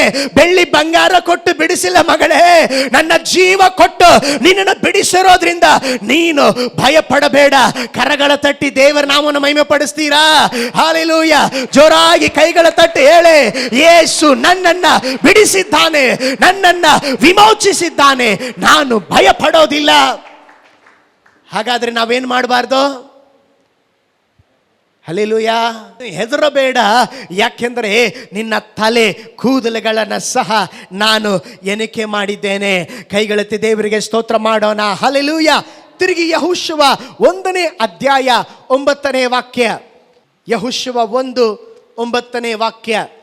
ನಾನು ನಿನಗೆ ಆಜ್ಞಾಪಿಸಿದ್ದೇನಲ್ಲ, ಸ್ಥಿರಚಿತ್ತನಾಗಿರು. ಗಮನಿಸಿ, ಸ್ಥಿರಚಿತ್ತನಾಗಿರು, ಧೈರ್ಯದಿಂದಿರು, ಅಂಜಬೇಡ, ಕಳವಳಗೊಳ್ಳಬೇಡ. ನೀನು ಹೋಗುವಲ್ಲೆಲ್ಲ ನಿನ್ನ ದೇವರಾದ ಯೆಹೋವನು ನಿನ್ನ ಸಂಗಡ ಇರುತ್ತಾನೆ ಎಂದು ಹೇಳಿದನು. ಒಂದು ಆಮೇನ್ ಹೇಳೋಣ, ಕೈ ಎತ್ತಿ. ಹಲ್ಲೆಲೂಯಾ. ಯೆಹೋಶುವನಿಗೆ ದೇವರು ಹೇಳ್ತಾ ಇದ್ದಾರೆ, ಮೋಶೆ ದೊಡ್ಡ ನಾಯಕ, ಮೋಶೆ ದೊಡ್ಡ ನಾಯಕ ತೀರಿ ಹೋದ ಮೇಲೆ ದೇವರು ಹೇಳ್ತಾ ಇದ್ದಾರೆ ಯೆಹೋಶುವನಿಗೆ, ಯೆಹೋಶುವ ನಾನು ನಿನ್ನ ನಡೆಸ್ತೇನೆ, ನೀನು ಭಯಪಡಬೇಡ. ನಮ್ಮ ಜೀವನದಲ್ಲಿ ಜವಾಬ್ದಾರಿಗಳನ್ನು, ಒಂದು ಲೀಡರ್ಶಿಪ್ಪನ್ನು ತೆಗೆದುಕೊಂಡು ಮುಂದಕ್ಕೆ ನೆಕ್ಸ್ಟ್ ಲೆವೆಲ್ಗೆ ಹೋಗ್ಬೇಕಂತ ಹೇಳಿದ್ರೆ ಅದಕ್ಕೆ ಮೊದಲ ಹೆಜ್ಜೆ ಏನಂತ ಹೇಳಿದ್ರೆ ನಾವು ಭಯಪಡಬಾರದು. ಭಯ ನಿಮ್ಮನ್ನು ಮುಂದಕ್ಕೆ ತೆಗೆದುಕೊಂಡು ಹೋಗೋದಿಲ್ಲ, ಅದು ಯಾವಾಗಲೂ ನಿಮ್ಮನ್ನು ಹಿಂದಕ್ಕೆ ತೆಗೆದುಕೊಂಡು ಬರ್ತದೆ. ಈಗ ಯೆಹೋಶುವ ಮುಂದಕ್ಕೆ ಹೋಗಬೇಕು. ಆದ್ರಿಂದ ದೇವರು ಹೇಳ್ತಾ ಇದ್ದಾರೆ, ಯೆಹೋಶುವನೇ ನೀನು ಭಯಪಡಬೇಡ, ನಾನು ಮೋಶೆಯ ಸಂಗಡ ಇದ್ದ ಹಾಗೆ ನಿನ್ನ ಸಂಗಡ ಇದ್ದೇನೆ. ಕೈಗಳೆತ್ತಿ ದೇವರಿಗೆ ಸ್ತೋತ್ರ ಮಾಡೋಣವೇ. ಹಲ್ಲೆಲೂಯಾ. ತಿರುಗಿ 2 ತಿಮೋತಿ 1:7, 2 ತಿಮೋತಿ 1:7. ದೇವರು ನಮಗೆ ಕೊಟ್ಟಿರುವ ಆತ್ಮವು ಬಲ ಪ್ರೀತಿ ಶಿಕ್ಷೆಗಳ ಆತ್ಮವೇ ಬಲ ಪ್ರೀತಿ ಶಿಕ್ಷಣಗಳ ಆತ್ಮವೇ ಹೊರತು ಹೇಡಿತನದ ಆತ್ಮವಲ್ಲ. ದೇವರು ನಮಗೆ ಏನು ಕೊಟ್ಟಿಲ್ಲಂತೆ? ಭಯ ಬಂದಾಗ ಓ ಪ್ರೈಸ್ ಲಾರ್ಡ್, ಈ ಭಯ ದೇವರಿಂದ ಬಂದಿದೆ ಅಂತ ಕೂತ್ಕೋಬೇಡ್ರಿ. ಬೈಬಲ್ ಹೇಳ್ತದೆ ಭಯ ದೇವರಿಂದ ಬರೋದಲ್ಲ, ಅದು ಸೈತಾನನಿಂದ ಬರುವಂಥದ್ದು. ದೇವರು ನಮಗೆ ಭಯದ ಆತ್ಮ ಕೊಟ್ಟಿಲ್ಲ, ಬಲ ಪ್ರೀತಿ ಶಿಕ್ಷಣಗಳ ಆತ್ಮ. ಅಂದರೆ ದೇವರು ನಮಗೆ ಪವಿತ್ರಾತ್ಮನ ಬಲವನ್ನು ದೇವರು ಕೊಟ್ಟಿದ್ದಾರೆ. ಗಮನಿಸಿ, ಪೇತ್ರನಿಗೆ 2 ಆತ್ಮ ಇತ್ತು. ಒಂದು ಮೊದಲು ಭಯದ ಆತ್ಮ ಇತ್ತು. ಈ ಭಯದ ಆತ್ಮ ಇರುವಾಗ ಪೇತ್ರ ಒಬ್ಬ ಚಿಕ್ಕ ಹುಡುಗಿ ಸೇವಕ್ಕೆ ಕೇಳ್ತಾ ಇದ್ದಾಳೆ, ನೀನು ಯೇಸು ಸ್ವಾಮಿ ಜೊತೆ ಇದೆ ಶಿಷ್ಯನ ತಾನೆ? ಅವನು ಆ ಹುಡುಗಿ ನೋಡಿ ಹೇಳ್ತಾ ಇದ್ದಾನೆ, ಇಲ್ಲಮ್ಮ ನನಗೆ ಯೇಸು ಸ್ವಾಮಿ ಯಾರು ಗೊತ್ತಿಲ್ಲ, ನಾನು ಯೇಸು ಸ್ವಾಮಿ ಶಿಷ್ಯ ಅಲ್ಲ. 3 ಸಾರಿ ಹೇಳ್ದ ಭಯದ ಆತ್ಮ. ಒಳಗಡೆ ಭಯಂಕರ ಭಯ, ಏನು ಮಾಡಬೇಕು? ಭಯದ ಆತ್ಮ. ಆದರೆ ಪೆಂತೆಕೋಸ್ತಿನ ದಿನದಂದು 120 ಜನರು ಮೇಲಂತಸ್ತನ ಮನೆಯಲ್ಲಿ ಪೇತ್ರನು ಇದ್ದ. ಪೇತ್ರನ ಮೇಲೆ ಬಲವಾದ ಪವಿತ್ರಾತ್ಮನು ಇಳಿದು ಬಂದಾಗ ಬೈಬಲ್ ಹೇಳ್ತದೆ, ಅವನೊಳಗಡೆ ಪರಿಶುದ್ಧಾತ್ಮನು ಇಳಿದು ಬಂದಾಗ ಎದ್ದು ನಿಂತ್ಕೊಂಡು 3,000 ಜನರು ಕೇಳ್ತಾ ಇದ್ದಾನೆ. ಮೊದಲು ಹೇಳ್ದ ಯೇಸು ಸ್ವಾಮಿ ನನಗೆ ಯಾರು ಗೊತ್ತಿಲ್ಲ ಅಂತೇಳಿ. ಈಗ ಅದೇ ಪೇತ್ರ ಹೇಳ್ತಾ ಇದ್ದಾನೆ, ನೀವೆಲ್ಲ ಯೇಸು ಸ್ವಾಮಿ ಕೊಂದ್ರಿ, ಯೇಸು ಸ್ವಾಮಿ ಶಿಲುಬೆಗೆ ಹಾಕಿದ್ರಿ. ಧೈರ್ಯದಿಂದ ಸಾವಿರಾರು ಜನರ ಮುಂದೆ ಮಾತನಾಡುತ್ತಾ ಇದ್ದಾನೆ. ಕಾರಣ ಅವನೊಳಗೆ ಭಯದ ಆತ್ಮ ಅಲ್ಲ, ಅವನೊಳಗೆ ಒಂದು ಧೈರ್ಯದ ಆತ್ಮ ಬಂತು. ಇಲ್ಲಿರುವ ದೇವ ಮಕ್ಕಳೇ, ಚಿಕ್ಕ ಮಕ್ಕಳೇ, ದೊಡ್ಡವರೇ, ವೃದ್ಧದಲ್ಲಿರುವಂತ ದೇವ ಮಕ್ಕಳೇ, ದೇವರು ನಿಮ್ಮನ್ನು ನೋಡಿ ಹೇಳುತ್ತಾ ಇದ್ದಾರೆ, ನೀನು ಯಾವುದಕ್ಕೂ ಭಯಪಡಬೇಡ. ಭಯವು ನನ್ನಿಂದ ಬಂದದ್ದಲ್ಲ, ನಾನು ಕೊಡುವಂತ ಆತ್ಮ ಅದು ಧೈರ್ಯದ ಆತ್ಮವಾಗಿರುತ್ತದೆ. ಕೈ ಎತ್ತಿ ಬಲವಾಗಿ ಕೂಗಿ ಹೇಳಿ ಹಲ್ಲೆಲೂಯಾ. ನನಗೆ ಭಯದ ಆತ್ಮ ದೇವರು ಕೊಟ್ಟಿಲ್ಲ, ಧೈರ್ಯದ ಆತ್ಮ ಕೊಟ್ಟಿದ್ದಾನೆ. ನೋರು ಬಲಗೈ ಮೇಲೆ ಕತ್ತಿ ಗಟ್ಟಿಯಾಗಿ ಕೂಗಿ ಹೇಳಿ ಹಲ್ಲೆಲೂಯಾ. ಇನ್ನು ಗಟ್ಟಿಯಾಗಿ ಕೂಗಿ ಹೇಳಿ ಹಲ್ಲೆಲೂಯಾ. ಪ್ರೀತಿಯ ದೇವ ಮಕ್ಕಳೇ, ದೇವರು ನಿಮಗೆ ಭಯದ ಆತ್ಮ ಕೊಟ್ಟಿಲ್ಲ. ಯೇಸುವಿನ ನಾಮದಲ್ಲಿ ಎಲ್ಲ ಭಯದ ಆತ್ಮ ನೀಗಿ ಹೋಗಲಿ. ದೇವರು ನಮಗೆ ಧೈರ್ಯದ ಆತ್ಮನನ್ನ ಕೊಟ್ಟಿದ್ದಾನೆ. ಹೋರಾಟದ ಜೀವಿತದಲ್ಲಿ ಯೆಹೋಷಾಫಾಟನಿಗೆ ದೇವರು ಹೇಳುತ್ತಾ ಇದ್ದಾರೆ, ಯೆಹೋಷಾಫಾಟನೇ ನೀನು ಭಯಪಡಬೇಡ. ಅದೇ ದೇವರು ಈ ಸ್ಥಳದಲ್ಲಿ ಇರುವಂತ ನಿಮ್ಮನ್ನು ನೋಡಿ ಹೇಳುತ್ತಾ ಇದ್ದಾರೆ, ಅನೇಕ ಕಾರ್ಯಗಳು ಭಯಪಡಿಸ್ತಾ ಇದೆ, ಮನುಷ್ಯರು ನಿಮ್ಮನ್ನು ಭಯಪಡಿಸ್ತಾ ಇದ್ದಾರೆ. ನೋಡೋಣ ನೀನು ಹೆಂಗೆ ಜೀವನ ಮಾಡ್ತೀಯ, ಒಂದು ಕಾಲು ಮುಂದೆ ಇಡು, ನಮ್ಮ ಊರಿಗೆ ಬಾ, ಸೇವೆ ಮಾಡಿ ನೋಡು. ಅನೇಕ ಹೆದರಿಸುವಿಕೆಗಳು, ಬೆದರಿಸುವಿಕೆಗಳು. ದೇವರು ನಿನ್ನನ್ನು ನೋಡಿ ಹೇಳುತ್ತಾ ಇದ್ದಾರೆ, ಮಗನೇ, ಸೇನಾಧೀಶ್ವರನಾದ ನಾನು ನಿನ್ನ ಸಂಗಡ ಇರುವಾಗ ನೀನು ಭಯಪಡಬೇಡ. ಕರಗಳ ತಟ್ಟಿ ಯೇಸುವಿನ ನಾಮವನ್ನ ಮಹಿಮೆಪಡಿಸನ ಜೋರಾಗಿ ಕೈ ತಟ್ಟಿ ಹೇಳಿ, ಸ್ವಾಮಿ ನೀನು ನನ್ನ ಜೊತೆ ಇರುವಾಗ ನಾನು ಭಯ ಪಡೋದಿಲ್ಲ. ಭಯಪಡಬೇಡ್ರಿ. ಏನು ಬಂದ್ರು ಭಯಪಡಬೇಡ್ರಿ. ಮನುಷ್ಯ ಶಕ್ತಿ ಬಂದ್ರು ಭಯಪಡಬೇಡ್ರಿ. ಓ ಸ್ತೋತ್ರ. ಸುದುಷ್ಟ ಶಕ್ತಿಗಳು ಬಂದ್ರು ನೀನು ಭಯಪಡಬೇಕಂತ ಅವಶ್ಯಕತೆ ಇಲ್ಲ. ಯಾಕೆಂದ್ರೆ ಭಯವನ್ನ ಹೋಗಲಾಡಿಸುವ ಯೇಸು ಕ್ರಿಸ್ತನು, ಜಯಶಾಲಿಯಾದ ಯೆಹೋವ ನಿಸಿ ನಮ್ಮ ಜೊತೆಯಲ್ಲಿ ಇದ್ದಾರೆ. ಕೈಗಳೆತ್ತಿ ದೇವರಿಗೆ ಸ್ತೋತ್ರ ಮಾಡೋಣ. Hallelujah, hallelujah, hallelujah. ನಾವು ಯಾವುದಕ್ಕೆಲ್ಲ ಭಯಪಡಬಾರದು. ಬಡತನಕ್ಕೆ ಭಯಪಡಬೇಡ್ರಿ. ನಿಮ್ಮ ಅಗತ್ಯತೆಗಳಿಗೆ ಭಯಪಡಬೇಡ್ರಿ. ಫಿಲಿಪ್ಪಿ ಬರೆದ ಪತ್ರಿಕೆ 4ನೇ ಅಧ್ಯಾಯ 19ನೇ ವಾಕ್ಯ. The book of Philippians chapter 4 verse 19. ನನ್ನ ದೇವರು ಕ್ರಿಸ್ತ ಯೇಸುವಿನ ಮೂಲಕ, ಗಮನಿಸಿ, ನನ್ನ ದೇವರು ಕ್ರಿಸ್ತೇಸುವಿನ ಮೂಲಕ ತನ್ನ ಪ್ರಭಾವದ ಐಶ್ವರ್ಯಕ್ಕೆ ತಕ್ಕ ಹಾಗೆ, ತನ್ನ ಪ್ರಭಾವದ ಐಶ್ವರ್ಯಕ್ಕೆ ತಕ್ಕ ಹಾಗೆ ನಿಮ್ಮ ಪ್ರತಿಯೊಂದು ಕೊರತೆಯನ್ನು ನೀಗಿಸುವನು. ನಿಮ್ಮ ಕೊರತೆಯನ್ನು ನೀಗಿಸುವೆನಾ ಅಥವಾ ನಿಮ್ಮ ಪ್ರತಿಯೊಂದು ಕೊರತೆಯನ್ನು ನೀಗಿಸುವನಾ? ಹಲೋ, ಕೊರತೆಯಲ್ಲಿ ಅನೇಕ ಕೊರತೆ ಇದೆ. ಚಿಕ್ಕದಿದೆ, ದೊಡ್ಡದಿದೆ. ಕೆಲವು ಸಾರಿ 500 ರೂಪಾಯಿ ಕೊರತೆ ಇರ್ತದೆ, ಕೆಲವು ಸಾರಿ 5 ಕೋಟಿ ಕೊರತೆ ಇರ್ತದೆ. ದೇವರು ಹೇಳ್ತಾ ಇದ್ದಾರೆ, ನನ್ನ ದೇವರು ಕ್ರಿಸ್ತೇಸುವಿನ ಐಶ್ವರ್ಯಕ್ಕೆ ತಕ್ಕ ಹಾಗೆ ಚಿಕ್ಕದು ದೊಡ್ಡದು ಮಾಧ್ಯಮ ಎಂಬುದಾಗಿ ಹೇಳಲ್ಪಟ್ಟಿಲ್ಲ. ಬೈಬಲ್ ಹೇಳಲ್ಪಟ್ಟಿದೆ, ನಮ್ಮ ಪ್ರತಿಯೊಂದು ಕೊರತೆಗಳನ್ನ ದೇವರು ನೀಗಿಸುವನು. ಆ ದೇವರಿಗೆ ಕೈಗಳ ತಟ್ಟಿ ದೇವರ ನಾಮವನ್ನು ಮಹಿಮೆ ಪಡಿಸೋಣ. ಹಲ್ಲೆಲೂಯಾ. ನಮ್ಮ ಎಲ್ಲಾ ಕೊರತೆ ನೀಗಿಸ್ತಾರೆ. ಆದ್ದರಿಂದ ನಾವು ಭಯ ಪಡಬಾರ್ದು. ನಮಗೆ ಭಯ, ನನ್ನನ್ನು ಯೇಸು ಸ್ವಾಮಿ ನಂಬಿದ್ದಕ್ಕೆ ಮನೆಯಿಂದ ಹೊರಗಡೆ ಹಾಕಿದ್ರು. ಹೊರಗಡೆ ಹಾಕಿದಾಗ ನನ್ನೊಳಗೆ ಅನೇಕ ಭಯ ಉಂಟಾಯಿತು. ಏಸಪ್ಪ, ಎಷ್ಟು ದಿವಸ ನಮ್ಮ ತಂದೆ ನೋಡ್ಕೊಳ್ತಾ ಇದ್ರು, ನನ್ನ ಅಣ್ಣ ನೋಡ್ಕೊಳ್ತಾ ಇದ್ರು, ಇನ್ನು ಯಾರಪ್ಪ ನನ್ನನ್ನು ನೋಡ್ಕೊಳ್ಳೋದು? ಪಾಕೆಟಲ್ಲಿ ಕೈ ಹಾಕಿದೆ. ಪಾಕೆಟಲ್ಲಿ ಕೈ ಹಾಕಿ ನೋಡಿದಾಗ 1 ರೂಪಾಯಿ ಇದೆ. 1 ಕೋಟಿ ಇದ್ರೆ ಏನಾದರೂ ಮಾಡ್ಬೋದು, 1 ಲಕ್ಷ ಇದ್ರೆ ಏನಾದರೂ ಮಾಡ್ಬೋದು. 1 ರೂಪಾಯಿ ಇದ್ರೆ ಏನು ಮಾಡ್ಲಿಕ್ಕಾಗತ್ರಿ? ನಾನು ಹೇಳಿದೆ, ಸ್ವಾಮಿ, ನನಗೆ ಭಯ ಆಗ್ತಾ ಇದೆ. ನನ್ನ ಅಗತ್ಯತೆ ಸಂಧಿಸೋರು ಯಾರು? ನನ್ನ ಭವಿಷ್ಯತ್ತನ್ನು ನೋಡುವಾಗ ಕಾರ್ಗತ್ತಲ ಥರ ಕಾಣ್ತಾ ಇದೆ ಸ್ವಾಮಿ, ನಾನು ಏನು ಮಾಡಲಿಯಪ್ಪ ಅಂತ ಕೇಳಿದಾಗ ಸ್ವಾಮಿ ಹೇಳಿದ್ರು, ಮಗನೇ, ನೀನು ಹಣ ನೋಡಿ ಭಯ ಪಡ್ತಾ ಇದೀಯ, ನಾನು ಹೇಗೆ ಜೀವನ ಸಾಗಿಸ್ತೆಂಬುದಾಗಿ ಭಯಪಡ್ತಾ ಇದೀಯ, ಸ್ವಲ್ಪ ನನ್ನನ್ನು ನೋಡೆಂಬುದಾಗಿ ಹೇಳಿದ್ರು. ಅವರನ್ನ ನೋಡದೆ 2001ನೇ ವರ್ಷದಿಂದ ಅವರನ್ನ ನೋಡುತ್ತಾ ನಡೀತಾ ಇದ್ದೇನೆ. ಇದು 2017ನೇ ವರ್ಷ. ಒಂದೊಂದು ದಿನವೂ, ಒಂದೊಂದು ವರ್ಷವೂ, ಒಂದೊಂದು ತಿಂಗಳು ನನ್ನ ದೇವರು ಇದುವರೆಗೂ ಕೈ ಬಿಡದೆ ಅದ್ಭುತವಾಗಿ ನಡೆಸಿಕೊಂಡು ಬರುತ್ತಾದರೆ ಕೈಗಳ ತಟ್ಟಿ ಏಸಪ್ಪನ ನಾಮ ಮಹಿಮೆ ಪಡಿಸೋಣವೇ. ದೇವ ಮಕ್ಕಳೇ, ನಿನಗೆ ಒಂದು ಸಂಸ್ಥೆ ಇಲ್ಲಿರ್ಲಿಕ್ಕಿಲ್ಲ. ದೇವ ಜನರೇ, ನಿನಗೊಂದು ಬ್ಯಾಕಪ್ ಆಗಿ ಕುಟುಂಬದವರು ಇರ್ಲಿಕ್ಕಿಲ್ಲ, ಸ್ವಂತದವರು ಇರ್ಲಿಕ್ಕಿಲ್ಲ, ಒಂದು ಆಸ್ತಿ ಇರ್ಲಿಕ್ಕಿಲ್ಲ. ದೇವರು ಹೇಳ್ತಾ ಇದ್ದಾರೆ, ನಿನ್ನ ಅಗತ್ಯತೆಗೆ ನೀನು ಭಯ ಪಡಬೇಡ, ನನ್ನ ಐಶ್ವರ್ಯಕ್ಕೆ ತಕ್ಕ ಹಾಗೆ ನಿಮ್ಮ ಎಲ್ಲ ಕೊರತೆಯನ್ನ ನಾನು ನೀಗಿಸುತ್ತೇನೆ. ಕೈಗಳೆತ್ತಿ ಒಂದು ಒಳ್ಳೆ ಸ್ತೋತ್ರ ದೇವರಿಗೆ ಹೇಳ್ರಿ. ಹಲ್ಲೆಲೂಯಾ. ನಿಮ್ಮ ಅಗತ್ಯತೆಗೆ ನೀವು ಭಯ ಪಡಬಾರದು. ನೋಡಿ, ATM ಎಲ್ಲ ಈಗ ಬಂದಿದೆ. ಯೇಸು ಸ್ವಾಮಿ ಕಾಲದಲ್ಲಿ ATM ಇತ್ತು. ಏನು ಪಾಸ್ಟರ್, ಅವಾಗ ಮೊಬೈಲೇ ಇರಲಿಲ್ಲ, ತಂತ್ರಜ್ಞಾನ ಇರಲಿಲ್ಲ, ATM ಎಲ್ಲಿಂದ ಬಂತು? ಯೇಸು ಸ್ವಾಮಿ ಯಾವಾಗಲೂ ಅವ್ರ ಬಳಿಯಲ್ಲಿ ATM ಇತ್ತು. ಹಲೋ, ಎಲ್ಲ ಇಲ್ಲಿ ನೋಡಿ. Hallelujah, hallelujah. ಬಾಯಿ ತೆರೆದು ಹೇಳೋಣ, ಹಲ್ಲೆಲೂಯಾ. ಯೇಸು ಸ್ವಾಮಿ ಹತ್ರ ಒಂದು ATM ಮಿಷನ್ ಇತ್ರಿ. ಮತ್ತಾಯನು ಬರೆದ ಸುವಾರ್ತೆ 17ನೇ ಅಧ್ಯಾಯ 24ನೇ ವಾಕ್ಯ. ಮತ್ತಾಯನು ಬರೆದ ಸುವಾರ್ತೆ 17:24. ಅವರು ಕಪೆರ್ನೌಮಿಗೆ ಬಂದಾಗ ದೇವಾಲಯಕ್ಕಾಗಿ ತೆರಿಗೆ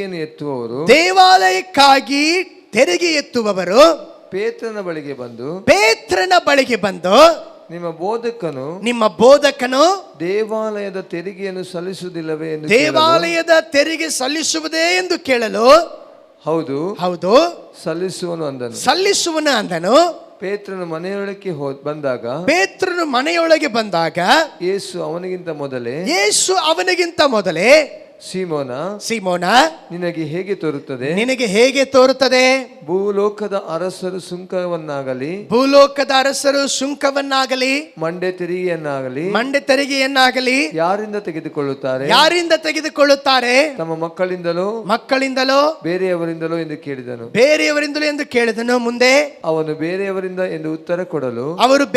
ಉತ್ತರ ಕೊಡಲು ಯೇಸು ಅವನಿಗೆ, ಹಾಗಾದರೆ ಮಕ್ಕಳು ಅದಕ್ಕೆ ಒಳಗಾದವರಲ್ಲವಲ್ಲ, ಆದರೂ ನಮ್ಮ ವಿಷಯವಾಗಿ ಅವರು ಬೇಸರಗೊಳ್ಳಬಾರದು. ಆ, ನೀನು ಸಮುದ್ರಕ್ಕೆ ಹೋಗಿ ನೀನು ಸಮುದ್ರಕ್ಕೆ ಎಲ್ಲಿ ಹೋಗಿ ಹೋಗ್ಬೇಕು?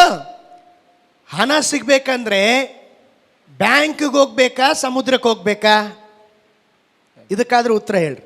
ಹಲೋ ಸಿಸ್ಟರ್ಸ್, ಬ್ರದರ್ಸ್, ನಿಮ್ಗೆ ಹಣ ಬೇಕು, ಮಲ್ಪೆ ಸಮುದ್ರಕ್ಕೆ ಹೋಗ್ತೀರಾ? ಮಂಗಳೂರ ಸಮುದ್ರಕ್ಕೆ ಹೋಗ್ತೀರಾ? ನಿಮ್ಗೆ ಹಣ ಬೇಕಂದ್ರೆ ಎಲ್ಲಿ ಹೋಗ್ಬೇಕು? ಎಲ್ಲ ಬಾಯಿ ತೆರೆದಲ್ಲಿ ಎಲ್ಲಿ ಹೋಗ್ಬೇಕು?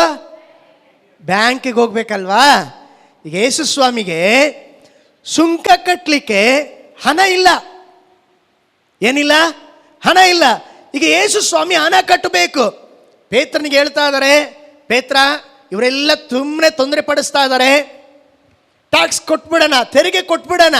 ನೀನೇನು ಮಾಡು, ಸಮುದ್ರಕ್ಕೆ ಹೋಗಿ, ನೆಕ್ಸ್ಟ್ ಪಾಸ್ಟರ್ ಗಾಳ ಹಾಕಿ, ಫಸ್ಟ್ ಏನ್ ಮಾಡ್ಬೇಕು? ಸಮುದ್ರಕ್ಕೆ ಹೋಗಿ ಗಾಳ ಹಾಕಿ ಮೊದಲು ಸಿಕ್ಕುವ ಮೀನನ್ನು ಎತ್ತು, ಮೊದಲ ಸಿಕ್ಕುವ ಮೀನನ್ನ ಎತ್ತು, ಅದರ ಬಾಯಿ ತೆರೆದು ಅದರ ಬಾಯಿ ತೆರೆದು ನೋಡಿದರೆ ಅದರಲ್ಲಿ ₹1 ಸಿಕ್ಕುವುದು, ಅದರಲ್ಲಿ ₹1 ಸಿಕ್ಕುವುದು. ಅದನ್ನು ತೆಗೆದುಕೊಂಡು ನಮ್ಮಿಬ್ಬರದೆಂಬುದಾಗಿ ಹೇಳಿ ಅವರಿಗೆ ಕೊಡು ಎಂದು ಹೇಳಿದನು. ಗಮನಿಸಿ, ಹಲೋ, ಹಣ ಎಲ್ಲಿ ಸಿಗುತ್ತೆ? ಕೈಗಳೆತ್ತಿ ಹೇಳೋಣ ಹಾಲೆಲೂಯಾ. ಗಮನಿಸಿ, ಯೇಸು ಸ್ವಾಮಿ ₹1 ಕೊಡಬೇಕು, ಅವರಿಗೆ ಒಂದು ನಾಣ್ಯ ಕೊಡಬೇಕು. ಈಗ ಯೇಸು ಸ್ವಾಮಿ, ನಾನು ಹೇಳಿದೆ, ATM ಮಿಷನ್ ಬರೋದಕ್ಕೆ ಮುಂಚೆನೇ ಯೇಸು ಸ್ವಾಮಿ ATM ಮಿಷನ್ ಕಂಡುಹಿಡಿದಿದ್ರು. ಹೆಂಗ್ ಗೊತ್ತಾ? ನಾನು ಹೇಳ್ತೇನೆ ಕೇಳ್ರಿ. ಈಗ ಸಮುದ್ರ ನೋಡಿ, ಪೇತ್ರನಿಗೆ ಮಾತ್ರ ಸಪ್ರೇಟ್ ಕರೆದು ಹೇಳ್ತಾ ಇದ್ರೆ, 11 ಶಿಷ್ಯರನ್ನ ಕರೀತಾ ಇಲ್ಲ, ಪೇತ್ರನ ಮಾತ್ರ ಸಪ್ರೇಟ್ ಕರೆದು, ನೀನು ಸಮುದ್ರಕ್ಕೆ ಹೋಗು, ಅಲ್ಲಿ ಒಂದು ಮೀನು ಸಿಗತ್ತೆ, ಆ ಮೀನನ್ನ ಹಿಡಿದು ಅದ್ರ ಬಾಯಿ ಓಪನ್ ಮಾಡು. ಬಾಯಿ ಓಪನ್ ಆದಾಗ ₹1 ಇರ್ತದೆ, ಒಂದು ನಾಣ್ಯ ಇರ್ತದೆ. ಆ ಒಂದು ನಾಣ್ಯವನ್ನ ತೆಗೆದು ನೀನು ನಮ್ಮ ತೆರಿಗೆ ಎಂಬುದಾಗಿ ಕೊಡು ಎಂಬುದಾಗಿ ಹೇಳಿದರು. ನೋಡಿ, ಸಮುದ್ರ ಅಂದ್ರೆ ಬ್ಯಾಂಕ್ ತರ, ಫಿಶ್ ಎಂಬಂತ ಬ್ಯಾಂಕ್. ಅದು ಕೆನರಾ ಬ್ಯಾಂಕ್ ಅಲ್ಲ, SBI ಬ್ಯಾಂಕ್ ಅಲ್ಲ, ಸೌತ್ ಇಂಡಿಯಾ ಬ್ಯಾಂಕ್ ಅಲ್ಲ, HDFC ಬ್ಯಾಂಕು ಅಲ್ಲ. ಆ ಬ್ಯಾಂಕ್ ಯೇಸು ಸ್ವಾಮಿಗೆ ಮಾತ್ರ ಗೊತ್ತು, 11 ಶಿಷ್ಯರಿಗೆ ಗೊತ್ತಿಲ್ಲ. ಆ ಬ್ಯಾಂಕ್ ಹೆಸರು ದೇವರು ಹೇಳ್ತಾ ಇದ್ದಾರೆ. ಫಿಶ್ ಎಂಬಂತ ಬ್ಯಾಂಕ್ ಅಲ್ಲಿ ಎಷ್ಟು ಡಿಪಾಸಿಟ್ ಯೇಸು ಸ್ವಾಮಿ ಮಾಡಿದ್ರಂದ್ರೆ, ಒಂದು ನಾಣ್ಯ ಆಲ್ರೆಡಿ ಅಲ್ಲಿ ಇತ್ತು. ATM ಕಾರ್ಡ್ ಯಾರಿಗೆ ಕೊಟ್ಟು ಕಳಿಸಿದ್ರಂದ್ರೆ ಪೇತ್ರನಿಗೆ ಮಾತ್ರ ಕೊಟ್ಟು ಕಳಿಸಿದ್ರು. ಆ ಸೀಕ್ರೆಟ್ ನಂಬರ್ ಕೂಡ, ಪಿನ್ ನಂಬರ್ ಇದೆ ಅಲ್ವಾ, ಬೇರೆ ಯಾರಿಗೂ ಗೊತ್ತಿಲ್ಲ, ಪೇತ್ರನಿಗೆ ಮಾತ್ರ ಗೊತ್ತು. ಪೇತ್ರನಿಗೆ ಮಾತ್ರ ಆ ATM ಕಾರ್ಡ್ ಕೊಟ್ಟು ಆ ಸೀಕ್ರೆಟ್ ನಂಬರ್ ಹೇಳಿ ಕಳಿಸಿದಾಗ, ಈಗ ಪೇತ್ರ ಸಮುದ್ರ ಎಂಬಂತ ಬ್ಯಾಂಕ್ಗಳ ಮಧ್ಯದಲ್ಲಿ ಫಿಶ್ ಎಂಬಂತ ಒಂದು ಪ್ರತ್ಯೇಕ ಬ್ಯಾಂಕಿಗೆ ಬಂದು ಅವನು ಏನು ಮಾಡ್ತಾ ಇದ್ದಾನೆ? ಒಂದು ATM ಅನ್ನ ಹಾಕ್ತಾ ಇದ್ದಾನೆ. ATM ಯಾವುದು? ಗಾಳ. ATM ಅವನು ಗಾಳ ಹಾಕಿದಾಗ ಈಗ ಮಿಷನ್ ಹೊರಗಡೆ ಮೀನು ಸಿಕ್ತು. ಮಿಷನ್ ATM ಮಿಷನ್ ಹಿಂಗೆ ಓಪನ್ ಆಗುತ್ತೆ, ಹಿಂಗೆ ಬಾಯಿ ಮುಚ್ಚಿರುತ್ತದೆ. ನೀವು ಕಾರ್ಡ್ ಹಾಕಿದಾಗ ಅಂತ ತೆಗಿತದೆ. ಈಗ ಅವನು ಗಾಳ ಹಾಕಿ ಫಿಶ್ ಅನ್ನ ಎತ್ತಿದಾಗ ಬೈಬಲ್ ಹೇಳ್ತದೆ, ಅದು ATM ಮಿಷನ್ ತರ ಫಿಶ್ ಬಾಯನ್ನ ಓಪನ್ ಮಾಡ್ತು. ಓಪನ್ ಮಾಡಿದಾಗ ಪೇತ್ರ ಸೀಕ್ರೆಟ್ ನಂಬರ್ ಹೊಡೆದಾಗ ಬಾಯಿಯೊಳಗೆ ಈಗೆಲ್ಲ ನೋಟ್ ಬರ್ತದೆ. ಆಗಿನ ಕಾಲದಲ್ಲಿ ನಾಣ್ಯ ಮಾತ್ರ ಇತ್ತು. ಆ ಒಂದು ನಾಣ್ಯವನ್ನ ಎತ್ಕೊಂಡು ಪಾಕೆಟಲ್ಲಿ ಇಟ್ಕೊಂಡು ಭದ್ರವಾಗಿ ಬಂದು ಯೇಸು ಸ್ವಾಮಿ ಹತ್ರ ಬಂದು ಹೇಳಿ ಆ ಟ್ಯಾಕ್ಸ್ ಅನ್ನ ಕೊಟ್ಬಿಟ್ಟ. ಕರಗಳ ತಟ್ಟಿ ದೇವರ ನಾಮವನ್ನ ಮಹಿಮೆ ಪಡಿಸೋಣ. ಹಲ್ಲೆಲೂಯಾ. ಯೇಸು ಸ್ವಾಮಿಗೆ ಬೇರೆ ಯಾವ ಬ್ಯಾಂಕಲ್ಲಿ ಖಾತೆ ಇರಲಿಲ್ಲ. ನಾನು ಹೇಳಿದ ಅದಕ್ಕೆ ATM ಮಿಷನ್ ಬರೋಕೆ ಮುಂಚೆ ಅದು ಹೇಗೆ ವರ್ಕ್ ಆಗುತ್ತಂತೇಳಿ ಆಲ್ರೆಡಿ ದೇವರು ನಮಗೆ 2000 ವರ್ಷಗಳಿಂದನೇ ತೋರಿಸಿದ್ದಾರೆ. ಪ್ರೀತಿಯ ದೇವ ಮಕ್ಕಳೇ, ನಮಗೂ ಒಂದು ATM ಮಿಷನ್ ಇದೆ. ಓ ಸ್ತೋತ್ರ. ಅದರಲ್ಲಿ ಹಣ ಹಾಕಿದ್ರು ಹಾಕದೇ ಇದ್ದರು ನೀನು ಭಯ ಪಡಬೇಡ. ತಕ್ಕ ಸಮಯದಲ್ಲಿ ದೇವರು ನಿನ್ನ ಎಲ್ಲ ಅಗತ್ಯತೆಗಳನ್ನ ನೋಡಿಕೊಳ್ಳುತ್ತಾರೆ. ನಂಬಿಕೆ ಉಳ್ಳವರು 2 ಕರಗಳ ಜೋರಾಗಿ ತಟ್ಟಿ ಹೇಳಿ, ಯೇಸು ನನ್ನ ಅಗತ್ಯತೆಯನ್ನ ನೋಡಿಕೊಳ್ಳುವರು. ಇನ್ನು ಬಲವಾಗಿ ತಟ್ಟಿ ಹೇಳಿ, ಯೇಸುವೇ ನನ್ನ ಅಗತ್ಯತೆಯನ್ನ ನೋಡಿಕೊಳ್ಳುವರು. ಯೆಹೋಷಾಫಾಟ್ ಭಯಪಟ್ಟ. ದೇವರು ಹೇಳಿದ್ರು, ಯೆಹೋಷಾಫಾಟನೇ ಭಯಪಡಬೇಡ. ತಿರುಗಿ ನಾನು ಹೇಳಿದೆ, ನೀವು ಭಯವು ಅದು ದೇವರಿಂದ ಬರೋದಲ್ಲ, ಸೈತಾನಿನಿಂದ ಬರೋದು.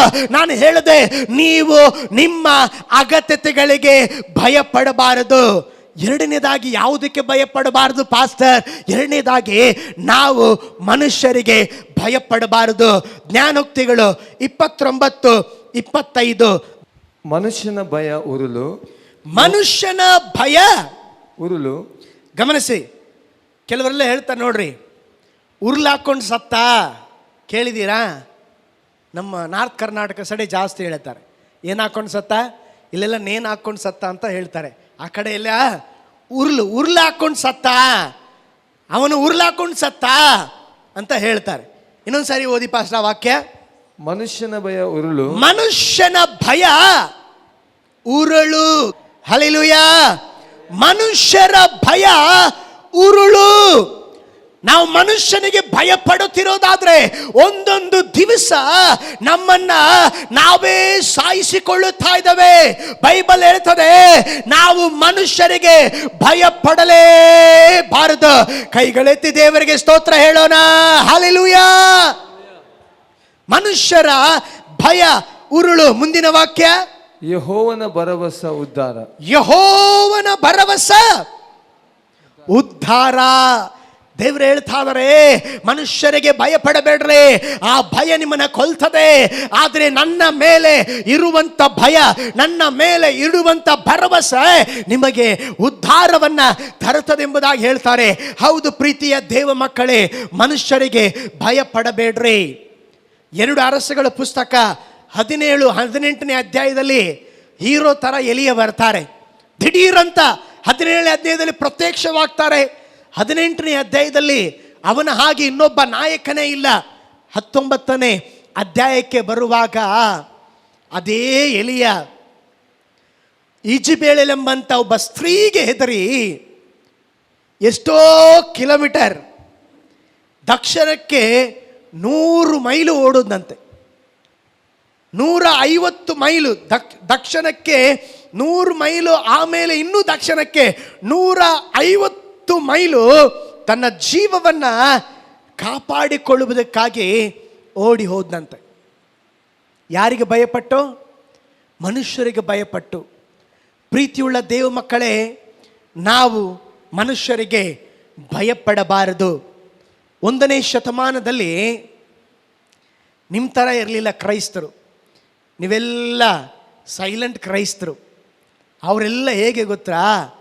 ಯೇಸು ಸ್ವಾಮಿ ನಂಬಿದರೆ ಸಿಂಹದ ಗವಿಗಾಗ್ತಾ ಇದ್ರು.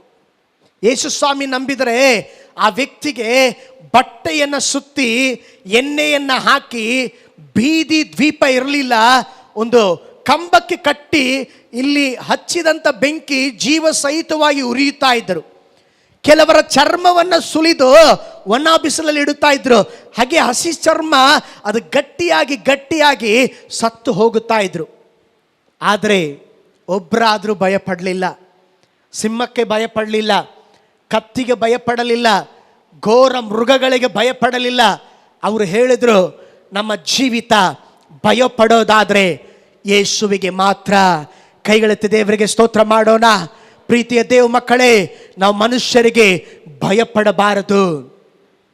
ನಮ್ಮ ಅಗತ್ಯತೆಗಳಿಗೆ ಭಯಪಡಬಾರದು.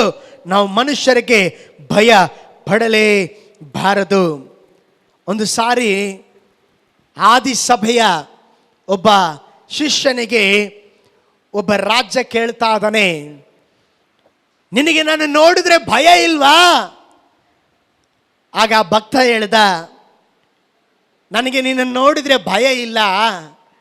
ಭೂಮಿ ಆಕಾಶವನ್ನ ಉಂಟು ಮಾಡಿದ ದೇವರಿಗೆ ಮಾತ್ರ ನಾನು ಭಯಪಡ್ತೇನೆ. ತಿರುಗಿ ಆ ಚಕ್ರವರ್ತಿ ಕೇಳ್ದ, ನೋಡು ಅಲ್ಲಿ ಬೆಂಕಿ ಕೆರೆ ಇದೆ, ಬೆಂಕಿ ಉರಿತಾ ಇದೆ, ಅದಕ್ಕೆ ಹಾಕ್ಲಿಕ್ಕಿದೆ, ನಿನಗೆ ಭಯ ಇಲ್ವಾ ಇನ್ನೂ? ಆಗ ಭಕ್ತ ಹೇಳ್ದ, ಹೇ ಚಕ್ರವರ್ತಿ, ನಾನು ಈ ಬೆಂಕಿ ನೋಡಿ ಭಯ ಪಡ್ತಾ ಇಲ್ಲ, ನಿನಗೋಸ್ಕರವಾಗಿ ನರಕದ ಬೆಂಕಿ ನೋಡಿ ನಾನು ಭಯ ಪಡ್ತಾ ಇದ್ದೇನೆ. ಆ ಚಕ್ರವರ್ತಿಗೆ ಬಹಳ ಕೋಪ ಬಂತು. ತಿರುಗಿ ಹೇಳ್ದ, ಇನ್ನು ಈ ಥರ ನೀನು ಜಾಸ್ತಿ ಮಾಡಿದ್ರೆ ಸಿಂಹದ ಬಾವಿಗೆ ನಿನ್ನನ್ನು ಹಾಕ್ಬಿಡ್ತೇನೆ, ಸಿಂಹದ ಬಾಯಿಗಳಿಗೆ ನಿನ್ನನ್ನು ಬಿಟ್ಟು ಬಿಡ್ತೇನೆ. ಆಗ ಆ ಭಕ್ತ ಹೇಳ್ದ, ದುಷ್ಟನ ಜನರ ನಡುವೆ ನಾನು ವಾಸ ಮಾಡ್ತಾ ಇದ್ದಾನೆ, ಅದಕ್ಕಿಂತ ಆ ಸಿಂಹದ ಬಾಯಿಗೆ ಹೋಗೋದೆ ಲೇಸು. ತಿರುಗಿ ಆ ಚಕ್ರವರ್ತಿ ಕೇಳಿದ, ಆ ಯೇಸುವನ್ನ ನಿನ್ನ ತಲೆಯಿಂದ ತೆಗೆದು ಹಾಕೋದಿಲ್ವಾ? ಆಗ ಭಕ್ತ ಹೇಳ್ದ, ತಲೆಯಲ್ಲಿದ್ದರೆ ತೆಗೆದು ಹಾಕ್ಬೋದಾಗಿತ್ತು, ಯೇಸು ಸ್ವಾಮಿ ತಲೆಯಲ್ಲಿಲ್ಲ, ಯೇಸು ಸ್ವಾಮಿ ನನ್ನ ಹೃದಯದಲ್ಲಿ ಇದ್ದಾರೆ. ಕೈಗಳೆತ್ತಿ ದೇವರಿಗೆ ಸ್ತೋತ್ರ ಮಾಡೋಣ. ಪ್ರೀತಿಯ ದೇವ ಮಕ್ಕಳೇ, ಒಬ್ಬ ಸಾಧಾರಣ ಭಕ್ತ ದೊಡ್ಡ ಚಕ್ರವರ್ತಿಯ ಮುಂದೆ ಧೈರ್ಯವಾಗಿ ಮಾತನಾಡುತ್ತಾ ಇದ್ದಾನೆ. ನಾವು ಯಾವ ಮನುಷ್ಯರಿಗೂ ಭಯಪಡಬೇಕಾದಂಥ ಅವಶ್ಯಕತೆ ಇಲ್ಲ. ರಾಜಕೀಯ ವ್ಯಕ್ತಿಯಾಗಲಿ, ಯಾವುದೇ ಒಂದು ಸಂಘಟನೆಯ ನಾಯಕನಾಗಲಿ, ನಾವು ಯಾರಿಗೂ ಭಯಪಡುವವರಲ್ಲ. ನಾವು ಭಯಪಡೋರು ಏಕೈಕ ದೇವರಾಗಿರುವ ಯೇಸುವಿಗೆ ಮಾತ್ರ. ನಮ್ಮ ತಲೆ ಹೋದ್ರೂ ಪರವಾಗಿಲ್ಲ, ಮನುಷ್ಯರ ಮುಂದೆ ನಾವು ತಲೆ ಬಾಗೋದಿಲ್ಲ. ನಮ್ಮ ತಲೆ ಬಾಗೋದು ಕೇವಲ ಸರ್ವಶಕ್ತ ದೇವರ ಮುಂದೆ ಮಾತ್ರ. ಕರಗಳ ತಟ್ಟಿ ದೇವರ ನಾಮವನ್ನ ಮಹಿಮೆಪಡಿಸ್ರೆ ನಾವು ಮನುಷ್ಯರಿಗೆ ಭಯ ಪಡೋದಿಲ್ಲ. ಹಲ್ಲೆಲೂಯಾ. ಕೈಗಳತ್ತ ಹೇಳೋಣ, ಹಲ್ಲೆಲೂಯಾ. Hello hello hallelujah. ಮನುಷ್ಯರಿಗೆ ಭಯ ಪಡಬೇಡ್ರಿ, ನಿಮ್ಮ ಅಗತ್ಯತೆಗಳಿಗೆ ನೀವು ಭಯ ಪಡಬೇಡ್ರಿ. ಮೂರನೇದಾಗಿ ದೇವರು ನಮ್ಮನ್ನು ನೋಡಿ ಹೇಳ್ತಾ ಇದ್ದಾರೆ, ರೋಗಕ್ಕೆ ಹೆದರಬೇಡ್ರಿ. ಡಾಕ್ಟರ್ ಈಗ ಒಂದು ಸಮೀಕ್ಷೆಯನ್ನು ಕಂಡಿಡಿದು ಹೇಳಿದ್ದಾರೆ, 60% ರೋಗ ಭಯ ಪಡೋದ್ರಿಂದ ಬರ್ತಾ ಇದೆ ಅಂತೆ. ಹಲೋ ಕೇಳಿ, ರೋಗ ಭಯ ಪಡೋದ್ರಿಂದ ಶುಗರ್ ಬಂದ್ಬಿಡ್ತದ, ಶುಗರ್ ಬಂದೇ ಬಿಡುತ್ತೆ. ಬಿ ಪಿ ಇದೆಯಾ, ಬಿ ಪಿ ಬಂದ್ಬಿಡ್ತದೆ. ಸತ್ತೇ ಹೋಗ್ಬಿಡ್ತಾನೆ. ಭಯದಿಂದಲೇ 60% ರೋಗ ಬಂದಿದೆ. ಆದರೆ ದೇವರ ವಾಕ್ಯ ಹೇಳ್ತದೆ, ಯೆಹೋವನೆಂಬ ನಾನೇ ನಿಮಗೆ ಆರೋಗ್ಯದಾಯಕನು. ಯೆಶಾಯ 53:5 ವಾಕ್ಯ ಹೇಳುತ್ತದೆ, ಆತನ ಬಾಸುಂಡೆಗಳಿಂದ ನಮಗೆ ಸೌಖ್ಯವಾಯಿತು. ಕರಗಳ ಮೇಲೆ ಕೆತ್ತಿ ದೇವರಿಗೆ ಸ್ತೋತ್ರ ಮಾಡೋಣ. ಆ ವಾಕ್ಯ ಭಾಗ ಓದೋಣ. ಯೆಶಾಯ 53:5. ನಮ್ಮ ದ್ರೋಹಗಳ ದೆಸೆಯಿಂದ ಅವನಿಗೆ ಗಾಯವಾಯಿತು, ನಮ್ಮ ದ್ರೋಹಗಳ ದೆಸೆಯಿಂದ ಆತನಿಗೆ ಗಾಯವಾಯಿತು. ನಮ್ಮ ಅಪರಾಧಗಳ ನಿಮಿತ್ತ ಅವನು ಜಜ್ಜಲ್ಪಟ್ಟನು, ನಮ್ಮ ಅಪರಾಧಗಳ ನಿಮಿತ್ತ ಆತನು ಜಜ್ಜಲ್ಪಟ್ಟನು. ನಮಗೆ ಸುಕ್ಷೇಮವನ್ನುಂಟು ಮಾಡುವ ದಂಡನೆಯನ್ನು ನಮಗೆ ಸುಕ್ಷೇಮವನ್ನ ಉಂಟು ಮಾಡುವ ದಂಡನೆಯನ್ನ ಅನುಭವಿಸಿದನು. ಅವನ ಬಾಸುಂಡೆಗಳಿಂದ ನಮಗೆ ಗುಣವಾಯಿತು, ಆತನ ಬಾಸುಂಡೆಗಳಿಂದ ನಮಗೆ ಗುಣವಾಯಿತು. ಕೈಗಳೆತ್ತಿ ಸ್ತೋತ್ರ ಹೇಳಿ, ಹಲ್ಲೆಲೂಯಾ. ರೋಗಕ್ಕೆ ಭಯಪಡಬೇಡ್ರಿ, ಯೇಸುವಿನ ಗಾಯದಿಂದ ನಮಗೆ ಸೌಖ್ಯವಾಗಿದೆ. ತಿರುಗಿ ವಿಮೋಚನೆ ಕಾಂಡ 15:26. ನೀವು ನಿಮ್ಮ ದೇವರಾದ ಯೆಹೋವನ ಮಾತನ್ನು ಶ್ರದ್ಧೆಯಿಂದ ಕೇಳಿ ಆತನ ದೃಷ್ಟಿಗೆ ಸರಿ ಬೀಳುವುದನ್ನು ಮಾಡಿ ಆತನ ಆಜ್ಞೆಗಳಿಗೆ ವಿಧೇಯರಾಗಿದ್ದು ಆತನ ಕಟ್ಟಳೆಗಳನ್ನೆಲ್ಲ ಅನುಸರಿಸಿ ನಡೆದರೆ ನಾನು ಐಗುಪ್ತರಿಗೆ ಉಂಟು ಮಾಡಿದ ವ್ಯಾಧಿಗಳಲ್ಲಿ ಒಂದನ್ನು ನಿಮಗೆ ಬರಗೊಡಿಸುವುದಿಲ್ಲ. ಯೆಹೋವನೆಂಬ ನಾನೇ ನಿಮಗೆ ಆರೋಗ್ಯದಾಯಕನು. ಕರಗಳ ತಟ್ಟಿ ದೇವರ ನಾಮವನ್ನು ಮಹಿಮೆಪಡಿಸರೆ. ಯೆಹೋವನು ನಮ್ಮ ಆರೋಗ್ಯದಾಯಕನು. ಆರೋಗ್ಯದಾಯಕನು ನಮ್ಮ ಜೊತೆಯಲ್ಲಿ ಇರುವಾಗ ಅಲ್ಲಿ ರೋಗಕ್ಕೆ ಸ್ಥಳವಿಲ್ಲ. ದೇವರು ಹೇಳ್ತಾ ಇದ್ದಾರೆ, ನಾನೇ ನಿಮಗೆ ಡಾಕ್ಟರ್ ಆಗಿರ್ತೇನೆ, ಆರೋಗ್ಯದಾಯಕನಾಗಿರ್ತೇನೆ ಎಂಬುದಾಗಿ ದೇವರು ಹೇಳುತ್ತಿದ್ದಾರೆ. ವಿಮೋಚನಾ ಕಾಂಡ 23:25. ನಿಮ್ಮ ದೇವರಾದ ಯೆಹೋವನೊಬ್ಬನನ್ನೇ ಆರಾಧಿಸಬೇಕು, ನಿಮ್ಮ ದೇವರಾದ ಯೆಹೋವನೊಬ್ಬನನ್ನೇ ಆರಾಧಿಸಬೇಕು. ಆಗ ಆತನು ನಿಮ್ಮ ಅನ್ನಪಾನ, ಗಮನಿಸರಿ, ಆತನು ನಿಮ್ಮ ಅನ್ನ ಪಾನಗಳನ್ನ ಆಶೀರ್ವದಿಸುವನು. ನಿಮ್ಮೊಳಗೆ ಯಾವ ವ್ಯಾಧಿಯೂ ಉಂಟಾಗದಂತೆ ಮಾಡುವೆನು. ಗಮನಿಸಿ, ವ್ಯಾಧಿ ಉಂಟು ಮಾಡ್ತೇನಾ, ಮಾಡೋದಿಲ್ಲ ಅಂತ ದೇವರು ಹೇಳಿದ್ದಾರೆ. ದೇವರೇನು ಹೇಳಿದ್ದಾರೆ? ಹಲೋ, ದೇವರು ಹೇಳ್ತಾ ಇದ್ದಾರೆ, ನಾನು ನಿಮ್ಮ ಅನ್ನಪಾನಗಳನ್ನು ಆಶೀರ್ವಾದ ಮಾಡಿ ನಿಮ್ಮೊಳಗೆ ಯಾವ ವ್ಯಾಧಿ ಉಂಟಾಗದಂತೆ ಮಾಡುವೆನು. ಸಂತೋಷ ಇಲ್ವಾ? ಕೈಗಳೆತ್ತಿ ದೇವರಿಗೆ ಸ್ತೋತ್ರ ಹೇಳೋಣವಾ? ಎಷ್ಟು ಒಳ್ಳೆ ವಾಗ್ದಾನ ದೇವರು ಕೊಟ್ಟಿದ್ದಾರೆ. ಎಲ್ಲ ವ್ಯಾಧಿ ರೋಗ ಬರೋದು ನೀರಿಂದ. ದೇವರು ಹೇಳ್ತಾ ಇದ್ದಾರೆ, ನಾನು ನೀರನ್ನು ಏನು ಮಾಡ್ತೇನೆ? ಬ್ಲೆಸ್ ಮಾಡ್ತೇನೆ. ಎಲ್ಲ ರೋಗ ಬರೋದು ಊಟದಿಂದ.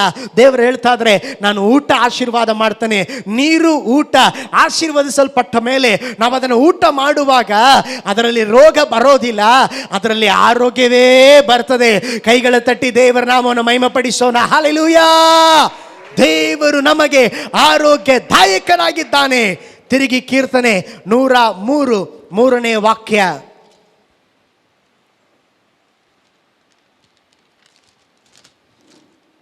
ಆತನು ನಿನ್ನ ಎಲ್ಲ ಅಪರಾಧಗಳನ್ನು ಕ್ಷಮಿಸುವವನು, ಆತನು ನಿನ್ನ ಎಲ್ಲ ಅಪರಾಧಗಳನ್ನ ಕ್ಷಮಿಸುವವನು, ಸಮಸ್ತ ರೋಗಗಳನ್ನು ವಾಸಿ ಮಾಡುವ, ಸಮಸ್ತ ರೋಗಗಳನ್ನ.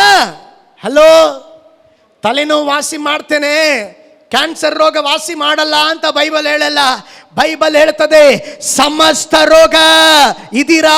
ಕೈಗಳೆತ್ತಿ ಒಂದು ದೇವರಿಗೆ ಸ್ತೋತ್ರ ಹೇಳೋಣ. ಅದು ಯಾವ ಕಾಯಿಲೆ ಆಗಿದ್ದರು, ಕ್ಯಾನ್ಸರ್ ಆಗಲಿ, ಏಡ್ಸ್ ಆಗಲಿ, ಡಾಕ್ಟರ್ ಇಂದ ಕೈ ಬಿಡಲ್ಪಟ್ಟಲ್ಲಾಗಲಿ, ದೇವರು ಹೇಳ್ತಾ ಇದ್ದಾರೆ, ನಾನು ಸಮಸ್ತ ರೋಗಗಳನ್ನ ವಾಸಿ ಮಾಡುವನು. ವೈದ್ಯ ಲೋಕಕ್ಕೆ ಕ್ಯಾನ್ಸರ್ಗೆ ಬಿಡುಗಡೆ ಇಲ್ಲ, ಏಡ್ಸ್ಗೆ ಬಿಡುಗಡೆ ಇಲ್ಲ. ಆದ್ರೆ ದೇವರ ವಾಕ್ಯ ಹೇಳ್ತದೆ, ದೇವರಲ್ಲೇ ಎಲ್ಲ ರೋಗಗಳು ವಾಸಿಯಾಗ್ತದೆ. ಕರಗಳ ತಟ್ಟಿ ದೇವರ ನಾಮವನ್ನ ಮಹಿಮೆಪಡಿಸ್ರೆ. ರೋಗಕ್ಕೆ ಭಯ ಪಡಬೇಡ್ರಿ, ರೋಗಕ್ಕೆ ಭಯ ಪಡಬೇಡ್ರಿ, ರೋಗಕ್ಕೆ ಭಯ ಪಡಬೇಡ್ರಿ.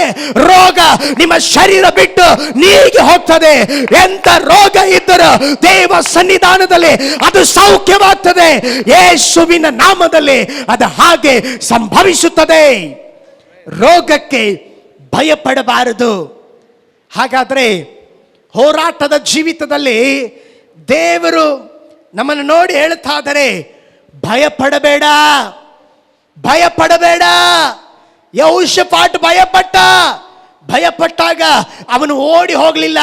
ಓಡಿ ಹೋಗಿದ್ದು ಯಾವ ಪ್ಲೇಸ್ ಗೊತ್ತಾ? ತಿರುಗಿ 2 ಪೂರ್ವಕಾಲ ವೃತ್ತಾಂತ 20ನೇ ಅಧ್ಯಾಯ 2ನೇ ವಾಕ್ಯ.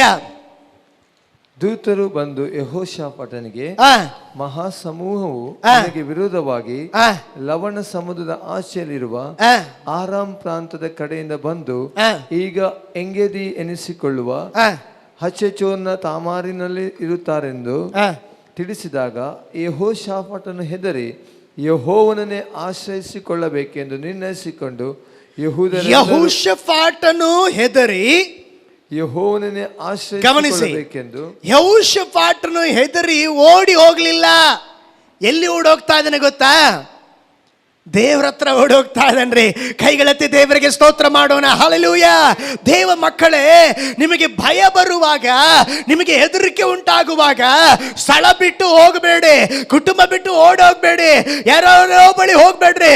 ದೇವರ ಹೇಳ್ತಾ ಇದ್ದಾರೆ, ನಿನಗೆ ಭಯ ಉಂಟಾಗುವಾಗ ನೀನು ಓಡಿ ಬರುವ ಒಂದೇ ಒಂದು ಸ್ಥಳ ಇದೆ, ಅದು ದೇವರ ಸಾನ್ನಿಧ್ಯ. ಕೈಗಳೆತ್ತಿ ದೇವರಿಗೆ ಸ್ತೋತ್ರ ಮಾಡೋಣ. ಹಲ್ಲೆಲೂಯಾ! ಅವನು ಯೆಹೋವನನ್ನ ಆಶ್ರಯಿಸಬೇಕೆಂದು, ಯೆಹೋವನನ್ನ ಆಶ್ರಯಿಸಬೇಕೆಂದು ಅವನು ದೇವರ ಬಳಿಯಲ್ಲಿ ಹೋಗುತ್ತಾ ಇದ್ದಾನೆ. ಯುದ್ಧದಲ್ಲಿ ಈಗ ಪ್ಲಾನ್ ಹಾಕಬೇಕು. 3 ರಾಜ್ಯರು ಬರ್ತಾ ಇದ್ದಾರೆ. ಅವ್ರನ್ನ ಹೆಂಗೆ ಸೋಲಿಸೋದು, ಅವರ ವಿರುದ್ಧ ಹೆಂಗೆ ಫೈಟ್ ಮಾಡೋದು. ಆದ್ರೆ ದೇವರ ವಾಕ್ಯ ಹೇಳುತ್ತದೆ, ಯೆಹೋಷಾಫಾಟ ಜಯ ಹುಡುಕಲಿಲ್ಲ, ಯೆಹೋಷಾಫಾಟ ಪ್ಲಾನ್ ಹುಡುಕಲಿಲ್ಲ. ಯೆಹೋಷಾಫಾಟ ದೇವರನ್ನೇ ಹುಡುಕಿದ. ಕೈಗಳೆತ್ತಿ ದೇವರಿಗೆ ಸ್ತೋತ್ರ ಹೇಳೋಣ. ಹಲ್ಲೆಲೂಯಾ! ನಿಮ್ಮ ಜೀವಿತದಲ್ಲಿ ಭಯ ಬರುವಾಗ, ನಿಮ್ಮ ಜೀವಿತದಲ್ಲಿ ಏನು ಮಾಡಬೇಕೆಂಬುದಾಗಿ ಗೊತ್ತಿಲ್ಲದಿರುವಾಗ ಅಲ್ಲಿ ಇಲ್ಲಿ ಹೋಗಬೇಡ್ರಿ, ಪ್ರವಾದಿಗಳಿಗೆ ಕರೆ ಮಾಡಬೇಡ್ರಿ, ದೇವ ಸಾನ್ನಿಧ್ಯಕ್ಕೆ ನೇರವಾಗಿ ಓಡಿ ಹೋಗ್ರಿ. ದೇವರು ನಿಮಗೆ ಬಿಡುಗಡೆ ಕೊಡುತ್ತಾರೆ. ಕೈಗಳೆತ್ತಿ ದೇವರಿಗೆ ಸ್ತೋತ್ರ ಹೇಳೋಣವೇ. ದೇವರನ್ನ ಹುಡುಕಿದ. ಹೇಗೆ ದೇವರನ್ನ ಹುಡುಕಿದ ಗೊತ್ತಾ? ಹಲೋ ಹಲೋ, ಇಲ್ಲಿದ್ದೀರಾ? ಇದು ದೇವರ ಆಲಯ, ಇಲ್ಲಿ ಗಮನಿಸಿ. Hello sister, praise the Lord. ಇಲ್ಲಿ ನೋಡಿ, ಇದು ದೇವರ ಆಲಯ, ಆಟ ಆಡೋ ಸ್ಥಳ ಅಲ್ಲ. ಇಲ್ಲಿ ದೇವರ ವಾಕ್ಯ ಕೇಳಿ. ಹಲ್ಲೆಲೂಯಾ. ಎಲ್ಲ ಕೈಗಳತ್ತ ಹೇಳೋಣ, ಹಲ್ಲೆಲೂಯಾ. ಯೆಹೋಷಾಫಾಟನು ದೇವ ಸಮ್ಮುಖದಲ್ಲಿ ದೇವರನ್ನ ಹುಡುಕುತ್ತಾ ಬರುತ್ತಿದ್ದಾನೆ. ಹೇಗೆ ಹುಡುಕುದ ಗೊತ್ತಾ? ಕೆಲವರೆಲ್ಲ ಹುಡುಕ್ತಾರೆ, ಹಲ್ಲೆಲೂಯಾ, ಸ್ತೋತ್ರ, ಆಮೇನ್, ಅಷ್ಟೇ, ಈ 3 ಪದದಲ್ಲಿ ಹುಡುಕ್ಬಿಡ್ತಾರೆ. ಆದರೆ ಯೆಹೋಷಾಫಾಟ, ಬೈಬಲ್ ಹೇಳ್ತದೆ ಅವನು ಹೇಗೆ ಹುಡುಕುದಂದ್ರೆ 3 ಮತ್ತು 4ನೇ ವಾಕ್ಯ ಓದೋಣ. 3 ಮತ್ತು 4ನೇ ವಾಕ್ಯ. ಯೆಹೋಷಾಫಾಟನು ಹೆದರಿ ಯೆಹೋವನನ್ನೇ ಆಶ್ರಯಿಸಿಕೊಳ್ಳಬೇಕೆಂದು ನಿರ್ಣಯಿಸಿಕೊಂಡು ಯೆಹೂದ್ಯರೆಲ್ಲರೂ, ನೋಡ್ರಿ, ಯೆಹೂದ್ಯರೆಲ್ಲರೂ ಉಪವಾಸ ಮಾಡಬೇಕೆಂದು ಪ್ರಕಟಿಸಿದನು. ಬಿರಿಯಾನಿ ತಿಂದು ಬನ್ರಿ, ಫೈಟ್ ಮಾಡೋಣ ಎಂಬುದಾಗಿ ಪ್ರಕಟಿಸಿದನು. ಹಲ್ಲೆಲೂಯಾ. ಹಂಗಿದೆಯಾ ಬೈಬಲ್? ಯುದ್ಧಕ್ಕೆ ಹೋಗ್ಬೇಕಂದ್ರೆ ಉಪವಾಸದಿಂದ ಹೋಗ್ಬೇಕಾ, ಬಿರಿಯಾನಿ ತಿಂದು ಹೋಗ್ಬೇಕಾ? ನೀವು ಹೇಳ್ರಿ. ನೀವೊಬ್ಬರೊಟ್ಟಿಗೆ ಫೈಟ್ ಮಾಡಬೇಕು. ಫೈಟ್ ಮಾಡ್ಲಿಕ್ಕೆ ಹೋಗುವಾಗ ಚೆನ್ನಾಗಿ ತಿಂದು ಹೋಗ್ತೀರಾ, ಹಂಗೆ ಹೋಗ್ತೀರಾ? ಸಿಸ್ಟರ್ಸ್ ಹೇಳಿ. 365 ದಿನಗಳ ಪ್ರಾರ್ಥನೆಯಲ್ಲಿ ಎಡೆಬಿಡದೆ ಬಂದು ಭಾಗವಹಿಸ್ತಾನೆ, ಬಾಯಿ ತೆರೆದು ಏನೂ ಮಾತನಾಡುವುದಿಲ್ಲ ಅಂತ ಏನಾದರೂ ಒಡಂಬಡಿಕೆ ಮಾಡ್ಕೊಂಡಿದ್ದೀರಾ? ಇಲ್ಲ ತಾನೇ. ಯುದ್ಧ ಮಾಡಲಿಕ್ಕೆ ಹೋಗಬೇಕಾದ್ರೆ ನಿಮಗೆ ಬಲ ಬೇಕು. ಬಲ ಬೇಕಂದರೆ ಊಟ ಮಾಡಿ ಹೋಗ್ತೀರಾ, ಉಪವಾಸದಿಂದ ಹೋಗ್ತೀರಾ? ಚೆನ್ನಾಗಿ ಊಟ, ಅದು ಅಲ್ಲ, ಗಂಜಿ ಗಿಂಜಿ ಎಲ್ಲ ಆಗೋದಿಲ್ಲ. ಚೆನ್ನಾಗಿ ಒಂದು ಲೆಗ್ ಪೀಸು, ಒಂದು ಮಟನ್ ಸೂಪ್ ಕುಡಿದು ಒಂದು ಒಳ್ಳೆ ಗಟ್ಟಿಯಾಗಿ ಯುದ್ಧಕ್ಕೆ ಹೋಗೋಣ ಅಂಥೇಳಿ ಹೋಗ್ತಾರೆ. ಆದರೆ ಇಲ್ಲಿ ಯೆಹೋಷಾಫಾಟನು ಯುದ್ಧದ ಸುದ್ದಿ ಕೇಳಿದಾಗ ಅವನು ಬ್ಯಾಟಲ್ಗೆ, ಯುದ್ಧ ಮಾಡೋದಕ್ಕೆ ಅವನು ಹೋಗಬೇಕು. ಆದರೆ ಅವನು ಯುದ್ಧ ಮಾಡಲಿಕ್ಕೆ ಹೋಗ್ತಾ ಇಲ್ಲ. ಬೈಬಲ್ ಹೇಳ್ತದೆ ಅವನು ಮಾತ್ರವಲ್ಲ, ಅವನ ಕುಟುಂಬ ಮಾತ್ರವಲ್ಲ, ಅಲ್ಲಿರುವಂಥ ಎಲ್ಲ ಜನರಿಗೆ ಪ್ರಕಟ ಮಾಡಿದ, ನಾಳೆ ಒಂದು ಫಾಸ್ಟಿಂಗ್ ಪ್ರೇಯರ್ ಇದೆ, ಎಲ್ಲರೂ ಬನ್ನಿರಿ. ಹಾಗಾದ್ರೆ ಯೆಹೋಷಾಫಾಟನು ದೇವರನ್ನ ಹೇಗೆ ಹುಡುಕುದ ಅಂತ ಹೇಳಿದ್ರೆ, ಉಪವಾಸದೊಂದಿಗೆ ದೇವರನ್ನ ಹುಡುಕಿದ. ಕೈಗಳೆತ್ತಿ ದೇವರಿಗೆ ಸ್ತೋತ್ರ ಮಾಡೋಣ, ಹಲ್ಲೆಲೂಯಾ. ಉಪವಾಸದಿಂದ ದೇವರನ್ನ ಹುಡುಕಿದ. ಪ್ರೀತಿಯ ದೇವ ಮಕ್ಕಳೇ, ಈ ಉಪವಾಸ ಪ್ರಾರ್ಥನೆ ಅದು ಬಹಳ ಬಲವುಳ್ಳದ್ದು, ಅದು ಬಹಳ ಜಯವನ್ನು ತರುವಂಥದ್ದು. ಜಾನ್ ನಾಕ್ಸ್ ಎಂಬಂತ ಭಕ್ತ, ಸ್ಕಾಟ್ಲೆಂಡ್ ಅಲ್ಲಿ ಇದ್ದಂಥ ದೇವ ಭಕ್ತ. ಆ ಸ್ಕಾಟ್ಲೆಂಡ್ ಅಲ್ಲಿ ಒಬ್ಬ ರಾಣಿ ಇದ್ದಳು, ಎಲಿಜಬೆತ್ ಎಂಬುದಾಗಿ. ಆ ರಾಣಿಯಲ್ಲಿ ಒಬ್ಬರು ಕೇಳಿದ್ರು, ನೀವು ಈ ದೇಶದ ರಾಣಿಯಾಗಿದ್ದೀರಾ, ಯಾರಿಗೆ ಭಯಪಡುತ್ತೀರಾ? ಯಾವ ಕಾರ್ಯ ನಿಮ್ಮನ್ನ ಭಯಪಡಿಸ್ತದೆ? ರಾಣಿ ಹೇಳಿದಂತೆ, ನನಗೆ ಯಾವುದಕ್ಕೂ ಭಯ ಇಲ್ಲ, ವಿರೋಧಿಯ ದಂಡಿಗೂ ಭಯವಿಲ್ಲ, ಆದರೆ ಒಂದು ಕಾರ್ಯಕ್ಕೆ ಭಯಪಡುತ್ತೇನೆ. ಎಲ್ಲರೂ ಆಶ್ಚರ್ಯಚಕಿತರಾಗಿ ಯಾವುದಕ್ಕೆ ಅಂತ ಕೇಳಿದಾಗ ಆ ರಾಣಿ ಹೇಳಿದಳು, ಜಾನ್ ನಾಕ್ಸ್ ಉಪವಾಸ ಪ್ರಾರ್ಥನೆ ಮಾಡುವುದಕ್ಕೆ ಮೊಣಕಾಲು ಹಾಕಿದರೆ ಅರಮನೆಯ ಸಿಂಹಾಸನದಲ್ಲಿ ಇರುವಂತ ನನಗೆ ನಡುಕ ಉಂಟಾಗುತ್ತದೆ. ಉಪವಾಸ ಪ್ರಾರ್ಥನೆ ಮಾಡುವ ಮನುಷ್ಯನಿಗೆ ಅರಮನೆ ಮಾತ್ರವಲ್ಲ, ದುರಾತ್ಮಗಳ ಸೈನ್ಯ, ಸೈತಾನನ ಸೈನ್ಯ, ಅದಕ್ಕೆ ನಡುಕ ಉಂಟಾಗುತ್ತದೆ. ಅದಕ್ಕೆ ಯೇಸು ಸ್ವಾಮಿ ಹೇಳಿದರು, ಈ ಜಾತಿಯು ಉಪವಾಸ ಪ್ರಾರ್ಥನೆಯಿಂದ ಮಾತ್ರ ಅದು ಹೋಗ್ತದೆ. ಕೈಗಳೆತ್ತಿ ದೇವರಿಗೆ ಸ್ತೋತ್ರ ಮಾಡೋಣ. ಯೆಹೋಷಾಫಾಟ್ ಹೇಗೆ ದೇವರನ್ನ ಹುಡುಕಿದ? ಉಪವಾಸದಿಂದ ನಾವು ದೇವರನ್ನ ಹುಡುಕುವಾಗ ಶಾರೀರಿಕವಾಗಿ ಬಲಹೀನರಾದ್ರು ಅದರ ಮೇಲೆ ಸೂಪರ್ ನ್ಯಾಚುರಲ್, ಅಸ್ವಾಭಾವಿಕವಾದ ಅನೇಕ ಕಾರ್ಯಗಳನ್ನ ಸ್ವರ್ಗದ ದೇವರು ಮಾಡುತ್ತಾನೆ. ಕೈಗಳಿದ್ದರೆ ಕೈಗಳ ತಟ್ಟಿ ಯೇಸು ಸ್ವಾಮಿಯನ್ನ ಜೋರಾಗಿ ಮಹಿಮೆ ಪಡಿಸಿ. ಯೆಹೋಷಾಫಾಟ್ ಉಪವಾಸದಿಂದ ದೇವರನ್ನ ಹುಡುಕಿದ. ನೀವು ಕೇಳ್ಬೋದು, ಪಾಸ್ಟರ್ ಉಪವಾಸ ಪ್ರಾರ್ಥನೆ ಮಾಡಿ ದೇವರನ್ನು ಹುಡುಕುವಾಗ ಏನಾಗ್ತದೆ? ಏನಾಗ್ತದಂದ್ರೆ ನಿಮ್ಮ ಜೀವಿತದಲ್ಲಿ ಹೊಸ ಮಾರ್ಗ ತೆರೆಯುತ್ತಾರೆ. ಕೈಗಳೆತ್ತಿ ದೇವರಿಗೆ ಸ್ತೋತ್ರ ಮಾಡೋಣ.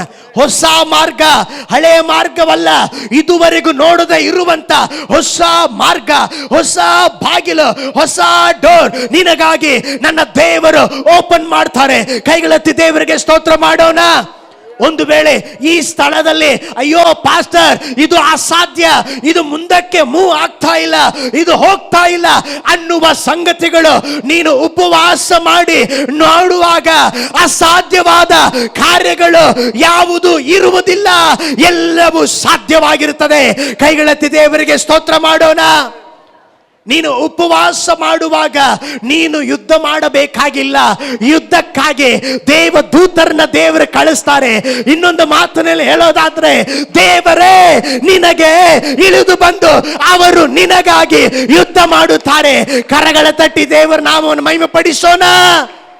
ಉಪವಾಸ ಮಾಡುವಾಗ, ಉಪವಾಸ ಪ್ರಾರ್ಥನೆ ಮಾಡುವಾಗ ನೀನು ಉನ್ನತವಾದ ಬಲ ಹೊಂದುತ್ತೀಯ.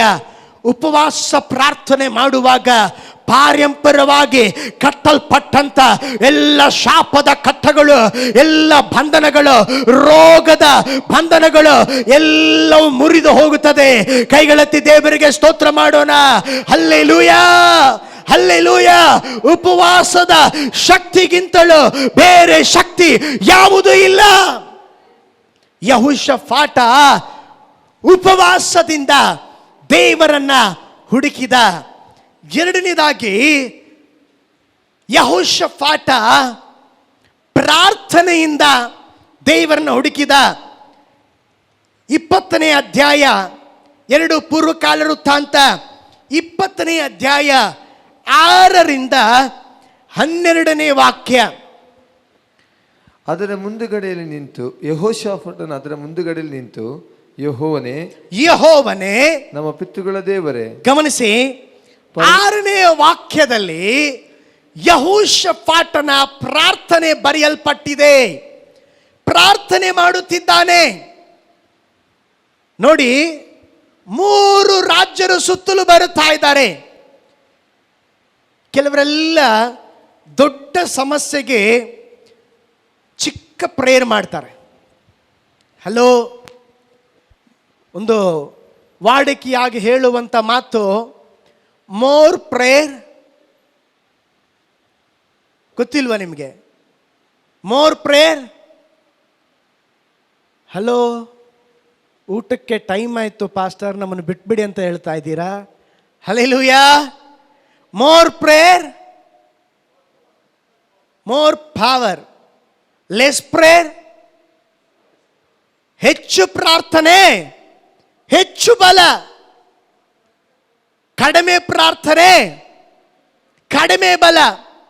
ಪ್ರಾರ್ಥನೆನೇ ಇಲ್ಲ, ಏನು ಇಲ್ಲ, ಏನು ಇಲ್ಲ. ಗಮನಿಸಿ, ಕೆಲವರಿಗೆಲ್ಲ ದೊಡ್ಡ ಬೆಟ್ಟದಂತೆ ಕಷ್ಟ ಬಂದಿರುತ್ತೆ. ಹೆಂಗೆ ಬಂದಿರ್ತದೆ ಕಷ್ಟ? ದೊಡ್ಡ ಬೆಟ್ಟ ನೋಡಿದ್ರೆ ಎಲ್ಲ ಬೆಟ್ಟನೇ ಕಾಣ್ತಾ ಇದೆ. ಪ್ರೇಯರ್ ಮಾಡ್ತಾರೆ, ಏಸಪ್ಪ ದೊಡ್ಡ ಬೆಟ್ಟ ಸ್ವಾಮಿ, ಅಷ್ಟೇ. ಹಲೋ, ದೊಡ್ಡ ಬೆಟ್ಟ ಇದ್ರೆ, ದೊಡ್ಡ ಬೆಟ್ಟ ಸ್ವಲ್ಪ ಅಳಗಾಡೋ ಥರ ಆದರೆ ಸ್ವಲ್ಪ ದೊಡ್ಡದಾಗಿ ಪ್ರೇಯರ್ ಮಾಡಬೇಕು. ಕೈಗಳೆತ್ತಿ ದೇವರಿಗೆ ಸ್ತೋತ್ರ ಮಾಡೋಣ. ಹಲ್ಲೆಲೂಯಾ. 1 ಸೆಕೆಂಡ್ ಪ್ರೇಯರ್ ಮಾಡಿ ಕೆಲವರು ಆಕಾಶನೇ ಕೆಳಗಿಳಿದು ಬರಬೇಕು. ಬರೋದಿಲ್ಲ, ಅದು ಎಲೆನಿಗೆ ಮಾತ್ರ ಬರೋದು. 1 ನಿಮಿಷದಲ್ಲಿ ಆಕಾಶದಿಂದ ಬೆಂಕಿ ಬಂದಿದ್ದು ಎಲೆನಿಗೆ ಮಾತ್ರ. ನಮಗೆಲ್ಲ 1 ನಿಮಿಷದಲ್ಲಿ ಅದು ಇಳಿದು ಬರೋದಿಲ್ಲ. ಆಕಾಶ ಇಳಿದು ಬರಬೇಕಂದ್ರೆ ಕೂತ್ಕೋಬೇಕು, ಚೆನ್ನಾಗಿ ಪ್ರೇಯರ್ ಮಾಡಬೇಕು, ಅಧಿಕ ಸಮಯ ಪ್ರೇಯರ್ ಮಾಡಬೇಕು, ಅಧಿಕ ದಿನಗಳು ಪ್ರೇಯರ್ ಮಾಡಬೇಕು, ಅಧಿಕ ಸಮಯ ಪ್ರೇಯರ್ ಮಾಡಬೇಕು. ಹಾಗೆ ಪ್ರೇಯರ್ ಮಾಡುವಾಗಲೇ ದೇವರು ನಮಗೆ ಸಹಾಯ ಮಾಡುತ್ತಾರೆ. ಕೈಗಳೆತ್ತಿ ದೇವರಿಗೆ ಸ್ತೋತ್ರ ಮಾಡೋಣ. Hallelujah, hallelujah. 6ನೇ ವಾಕ್ಯದಿಂದ ಪ್ರೇಯರ್ ಮಾಡಿದ ಯೆಹೋಷಾಫಾಟ ಆಮೇಲೆ ಯಾವಾಗ ಹೇಳ್ತಾ ಇದ್ರೆ ಗೊತ್ತಾ? ಹಲೋ, ಯಾಬೇಜಿನ ಪ್ರಾರ್ಥನೆ ಒಂದೇ ವಾಕ್ಯ, ಎಲಿಯನ ಪ್ರಾರ್ಥನೆ ಒಂದೇ ವಾಕ್ಯ. ಯೆಹೋಷಾಫಾಟನ ಪ್ರಾರ್ಥನೆ ಎಷ್ಟು ಗೊತ್ತಾ? 6ನೇ ವಾಕ್ಯ ಪ್ರಾರಂಭ ಮಾಡಿ 12ನೇ ವಾಕ್ಯದವರೆಗೂ 6, 7, 8, 9, 10, 11, 12ನೇ ವಾಕ್ಯ ಬರುವಾಗಲೇ ಮಾತ್ರ ಆಮೇನ್ ಅಂತ ಹೇಳ್ತಾ ಇದ್ದಾನೆ. ಮೊದಲನೇದಾಗಿ ಉಪವಾಸದಿಂದ ದೇವರನ್ನು ಹುಡುಕಿದ, ಎರಡನೇದಾಗಿ ಪ್ರಾರ್ಥನೆಯಿಂದ ದೇವರನ್ನ ಹುಡುಕಿದ. ಕೈಗಳೆತ್ತಿ ದೇವರಿಗೆ ಸ್ತೋತ್ರ ಮಾಡೋಣ. Hallelujah, hallelujah, hallelujah. ನಾವು ಪ್ರಾರ್ಥನೆಯಲ್ಲಿ ದೇವರನ್ನ ಹುಡುಕಬೇಕು. ಮೂರನೇದಾಗಿ ಅವರು ಕಾದಿದ್ದು ದೇವರನ್ನ ಹುಡುಕಿದರು. ಹೇಗೆ ಹುಡುಕಿದ್ರು? ಕಾದಿದ್ದು. ಕಾಯಬೇಕು. ಕೆಲವರೆಲ್ಲ ಇನ್ಸ್ಟೆಂಟ್, ಇದು 2 ನಿಮಿಷ ಮ್ಯಾಗಿ ಬಂದಾಗಿಂದ ಇನ್ನೂ ಸಲ ಎಲ್ಲ ಇನ್ಸ್ಟೆಂಟ್ ಆಯಿತು. ಎಲ್ಲ ಇನ್ಸ್ಟೆಂಟಲ್ಲಿ ಕುಕ್ಕರಲ್ಲಿ ಹಾಕೋದು ಎಲ್ಲ ಇನ್ಸ್ಟೆಂಟ್. ಆದರೆ ನಮ್ಮ ಜೀವಿತದಲ್ಲಿ ಇನ್ಸ್ಟೆಂಟಾಗಿ ಆತ್ಮಿಕ ಜೀವಿತದಲ್ಲಿ ಇಲ್ಲರಿ. ಹಲೋ, ನಾನು ಯಾವಾಗಲೂ ಹೇಳ್ತಾನೆ, ನಮ್ಮ ಮನೇಲಿ ಇರೋ ಕುಕ್ಕರ್ಗೆಲ್ಲ 3 ವಿಸಿಲ್ ಬರಬೇಕು. ದೇವ್ರ ಹತ್ರ ಒಂದು ಕುಕ್ಕರ್ ಇದೆ, ಆ ಕುಕ್ಕರ್ಗೆ 1 ವಿಸಿಲ್ ಬರಬೇಕಂದ್ರೆ ಕೆಲವು ಸಾರಿ 1 ವರ್ಷ ಕಾಯಬೇಕು, ಕೆಲವು ಸಾರಿ 10 ವರ್ಷ ಕಾಯಬೇಕು. ನಾವು ಕಾಯೋದೇ ಇಲ್ಲ. ಬರಬೇಕು, ಚರ್ಚಲ್ಲಿ ಕಾಲಿಟ್ಟ ತಕ್ಷಣ ಅದ್ಭುತ ನಡಿಬೇಕು. ಬಿಡುಗಡೆಗಾಗಿ ಪ್ರಾರ್ಥಿಸ್ತೇವೆ, ಸಭೆಗೆ ಬನ್ನಿ ಎಂಬುದಾಗಿ ಜಾಹೀರಾತು ಕೊಟ್ಟಿದ್ದೇವೆ. ಕಾಲಿಟ್ಟ ತಕ್ಷಣ ಅದ್ಭುತ ನಡಿಬೇಕು. ಹಂಗೆ ಕಾಲಿಟ್ಟ ತಕ್ಷಣ ಅದ್ಭುತ ಓದ್ಕೊಂಡು ಹಂಗೆ ಮನೆಗೆ ಹೋಗ್ಬೇಕು. ಅದೆಲ್ಲ ನಡೆಯೋದಿಲ್ಲ. ಆದರೆ ದೇವರ ವಾಕ್ಯ ಹೇಳ್ತದೆ, ನಾವು ದೇವ ಸಮ್ಮುಖದಲ್ಲಿ ಕಾಯಬೇಕು. 13ನೇ ವಾಕ್ಯ ನೋಡಿ ಪಾಸ್ಟರ್. 13ನೇ ವಾಕ್ಯ 2 ಪೂರ್ವಕಾಲ ವೃತ್ತಾಂತ 20:13. ಯಹೂದ್ಯರು ಅವರ ಹೆಂಡತಿ ಮಕ್ಕಳು ಯೆಹೋವನ ಸನ್ನಿಧಿಯಲ್ಲಿ ನಿಂತಿದ್ದರು. ಎಲ್ಲಿ ನಿಂತ್ಕೊಂಡಿದ್ರು? ಹಲೋ, ಎಲ್ಲಿ ನಿಂತ್ಕೊಂಡಿದ್ರು? ನಮಗೆಲ್ಲ ಬಸ್ ಸ್ಟ್ಯಾಂಡಲ್ಲಿ ನಿಂತ್ಕೊಂಡು ಗೊತ್ತಿದೆ, ರೈಲ್ವೆ ಸ್ಟೇಷನಲ್ಲಿ ನಿಂತ್ಕೊಂಡು ಗೊತ್ತಿದೆ, ಮಾರ್ಕೆಟಲ್ಲಿ ನಿಂತ್ಕೊಂಡು ಗೊತ್ತಿದೆ. ಆದರೆ ಯೆಹೋಷಾಫಾಟ ನಿಂತುಕೊಂಡಿದ್ದಂಥ ಸ್ಥಳ ದೇವರ ಸನ್ನಿಧಾನದಲ್ಲಿ ಅವನು ನಿಂತುಕೊಂಡಿದ್ದನು. ಕೈಗಳೆತ್ತಿ ದೇವರಿಗೆ ಸ್ತೋತ್ರ ಮಾಡೋಣ. ಹಲ್ಲೆಲೂಯಾ. ಉಪವಾಸ ಪ್ರಾರ್ಥನೆ ಮಾಡಿದ, ಒಂದು ದೊಡ್ಡ ಪ್ರಾರ್ಥನೆ ಮಾಡಿದ ಮೇಲೆ ಎಲ್ಲರೂ ನಿಂತುಕೊಂಡಿದ್ದರು. ಒಬ್ಬರಾಗಿ ನಿಂತುಕೊಂಡಿರಲಿಲ್ಲ, ಕುಟುಂಬ ಸಹಿತವಾಗಿ ಗಂಡ ಹೆಂಡತಿ ಮಕ್ಕಳು ಕುಟುಂಬವಾಗಿ ಎಲ್ಲರೂ ಕರ್ತನ ಸನ್ನಿಧಾನದಲ್ಲಿ ನಿಂತಿದ್ದರು. ನಿನ್ನ ಜೀವಿತದಲ್ಲಿ ಒಂದು ಅದ್ಭುತ ನಡೀಬೇಕಂದ್ರೆ, ಒಂದು ಬಿಡುಗಡೆ ನಡೀಬೇಕಂದ್ರೆ ನೀನು ಮಾತ್ರ ಅಲ್ಲ ಸಹೋದರ, ನೀನು ಮಾತ್ರ ಅಲ್ಲ ಸಹೋದರಿ, ನೀನು ಕುಟುಂಬವಾಗಿ ಬಂದು ದೇವರನ್ನ ಹುಡುಕಿ ಉಪವಾಸ ಮಾಡಿ ಪ್ರಾರ್ಥನೆ ಮಾಡಿ ಕರ್ತನ ಸನ್ನಿಧಾನದಲ್ಲಿ ಕಾದಿರುವಾಗ ಪರಲೋಕ ತೆರೆಯಲ್ಪಡುತ್ತದೆ. ಬಲವಾಗಿ ಕೈಗಳ ತಟ್ಟಿ ದೇವರ ನಾಮವನ್ನ ಮಹಿಮೆ ಪಡಿಸೋಣ. ಅವನು ಕಾದಿದ್ದನು, ಯೆಹೋಷಾಫಾಟನು ಯೆಹೋವನ ಸನ್ನಿಧಾನದಲ್ಲಿ ನಿಂತುಕೊಂಡಿದ್ದನು. ಹಾಗಾದರೆ ಯೆಹೋಷಾಫಾಟ ಹೇಗೆ ಹುಡುಕದ? 1 ಉಪವಾಸದಿಂದ ಹುಡುಕದ, 2 ಪ್ರಾರ್ಥನೆಯಿಂದ ಹುಡುಕಿದ, 3 ಕಾದಿದ್ದು ಹುಡುಕಿದ. 2 ಪಾಯಿಂಟ್ಸ್ ನಿಮ್ಮ ಒಟ್ಟಿಗೆ ಹಂಚಿಕೊಂಡೆ. ದೇವ್ರ ಚಿತ್ತ ಆದರೆ ನಾಳೆ ದಿನದಲ್ಲಿ ನಾನು ಇದನ್ನ ಮುಂದುವರಿಸ್ತೇನೆ. ಇನ್ನು ಅನೇಕ ಸಂಗತಿಗಳು ಕಲಿಯಬಹುದು. ಮೊದಲನೇದಾಗಿ ನಾವು ನೋಡಿದೆವು, ಯೆಹೋಷಾಫಾಟ ಭಯಪಟ್ಟ. ದೇವರು ಹೇಳಿದ್ರು, ಯೆಹೋಷಾಫಾಟ ನೀನು ಭಯಪಡಬೇಡ. ನಾವು ಯಾವುದಕ್ಕೆಲ್ಲ ಭಯಪಡಬಾರದು? ಅಗತ್ಯತೆಗಳಿಗೆ ಭಯಪಡಬಾರದು, ರೋಗಕ್ಕೆ ಭಯಪಡಬಾರದು, ಮನುಷ್ಯರಿಗೆ ಭಯಪಡಬಾರದು, ಸ್ತೋತ್ರ, ಬೇರೆ ಕಾರ್ಯಗಳಿಗೆ ನಾವು ಭಯಪಡಬಾರದು. ಎರಡನೇದಾಗಿ ಯೆಹೋಷಾಫಾಟ ಭಯ ಬಂದಾಗ ಓಡಿ ಹೋಗಲಿಲ್ಲ, ಓಡಿ ಬಂದ. ಎಲ್ಲಿ? ದೇವ ಸನ್ನಿಧಾನಕ್ಕೆ. ನಾವು ಭಯ ಬರುವಾಗ ಎಲ್ಲೋ ಮೂಲೆಯಲ್ಲಿ ಹೋಗಿ ಕೂತ್ಕೋಬಾರ್ದು, ಬಾಗಿಲು ಹಾಕೊಂಡು ಚಿಲ್ಕ ಹಾಕೊಂಡು ಕೂತ್ಕೋಬಾರ್ದು. ನಾವು ಓಡಿ ಬರಬೇಕು. ಎಲ್ಲಿ? ದೇವ ಸಮ್ಮುಖದಲ್ಲಿ ಬಂದು ದೇವರನ್ನ ಹೇಗೆ ಹುಡುಕಬೇಕು? ಯೆಹೋಷಾಫಾಟ ಉಪವಾಸದಿಂದ ಹುಡುಕಿದ, ಪ್ರಾರ್ಥನೆಯಿಂದ ಹುಡುಕಿದ, ಸನ್ನಿಧಾನದಲ್ಲಿ ಕಾದಿದ್ದು ಹುಡುಕಿದ. ನಾವು ಕೂಡ ಹಾಗೆ ಮಾಡುವುದಾದರೆ ನಿಶ್ಚಯವಾಗಿ ದೇವರು ನಮ್ಮ ಜೀವಿತದಲ್ಲಿ ಬಿಡುಗಡೆ ಕೊಡುವಂಥವರಾಗಿದ್ದಾರೆ. ಈ ಮಧ್ಯಾಹ್ನದ ಸಮಯದಲ್ಲಿ ನಮ್ಮ ಕಣ್ಗಳ ಮುಚ್ಚೋಣ. ಎಲ್ಲರ ಕಣ್ಗಳ ಮುಚ್ಚಿದವರಾಗಿ ಈ ಹಗಲಿನ ಸಮಯದಲ್ಲಿ ಎಲ್ಲರ ಕಣ್ಗಳ ಮುಚ್ಚಿ, ಓ ಹಲ್ಲೆಲೂಯಾ, ಸಾಧ್ಯವಾದರೆ ಎಲ್ಲರೂ ಎದ್ದು ನಿಂತುಕೊಳ್ಳೋಣ. Oh Jesus, Jesus, Jesus, Jesus.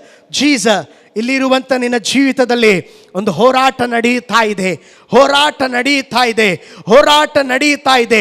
ಯೆಹೋಷಾಫಾಟನಿಗೆ ವಿರೋಧವಾಗಿ ಮೋವಾಬ್ಯರು, ಮೆಖೂನ್ಯರು, ಅಮ್ಮೋನ್ಯರು ಬಂದ ಹಾಗೆ ನಿನ್ನ ಜೀವಿತದಲ್ಲಿ ಕೂಡ ಸವಾಲುಗಳು ಬಂದಿದೆ, ವ್ಯಾಧಿಗಳು ಬಂದಿದೆ, ಕಷ್ಟಗಳು ಬಂದಿದೆ, ಶೋಧನೆಗಳು ಬಂದಿದೆ.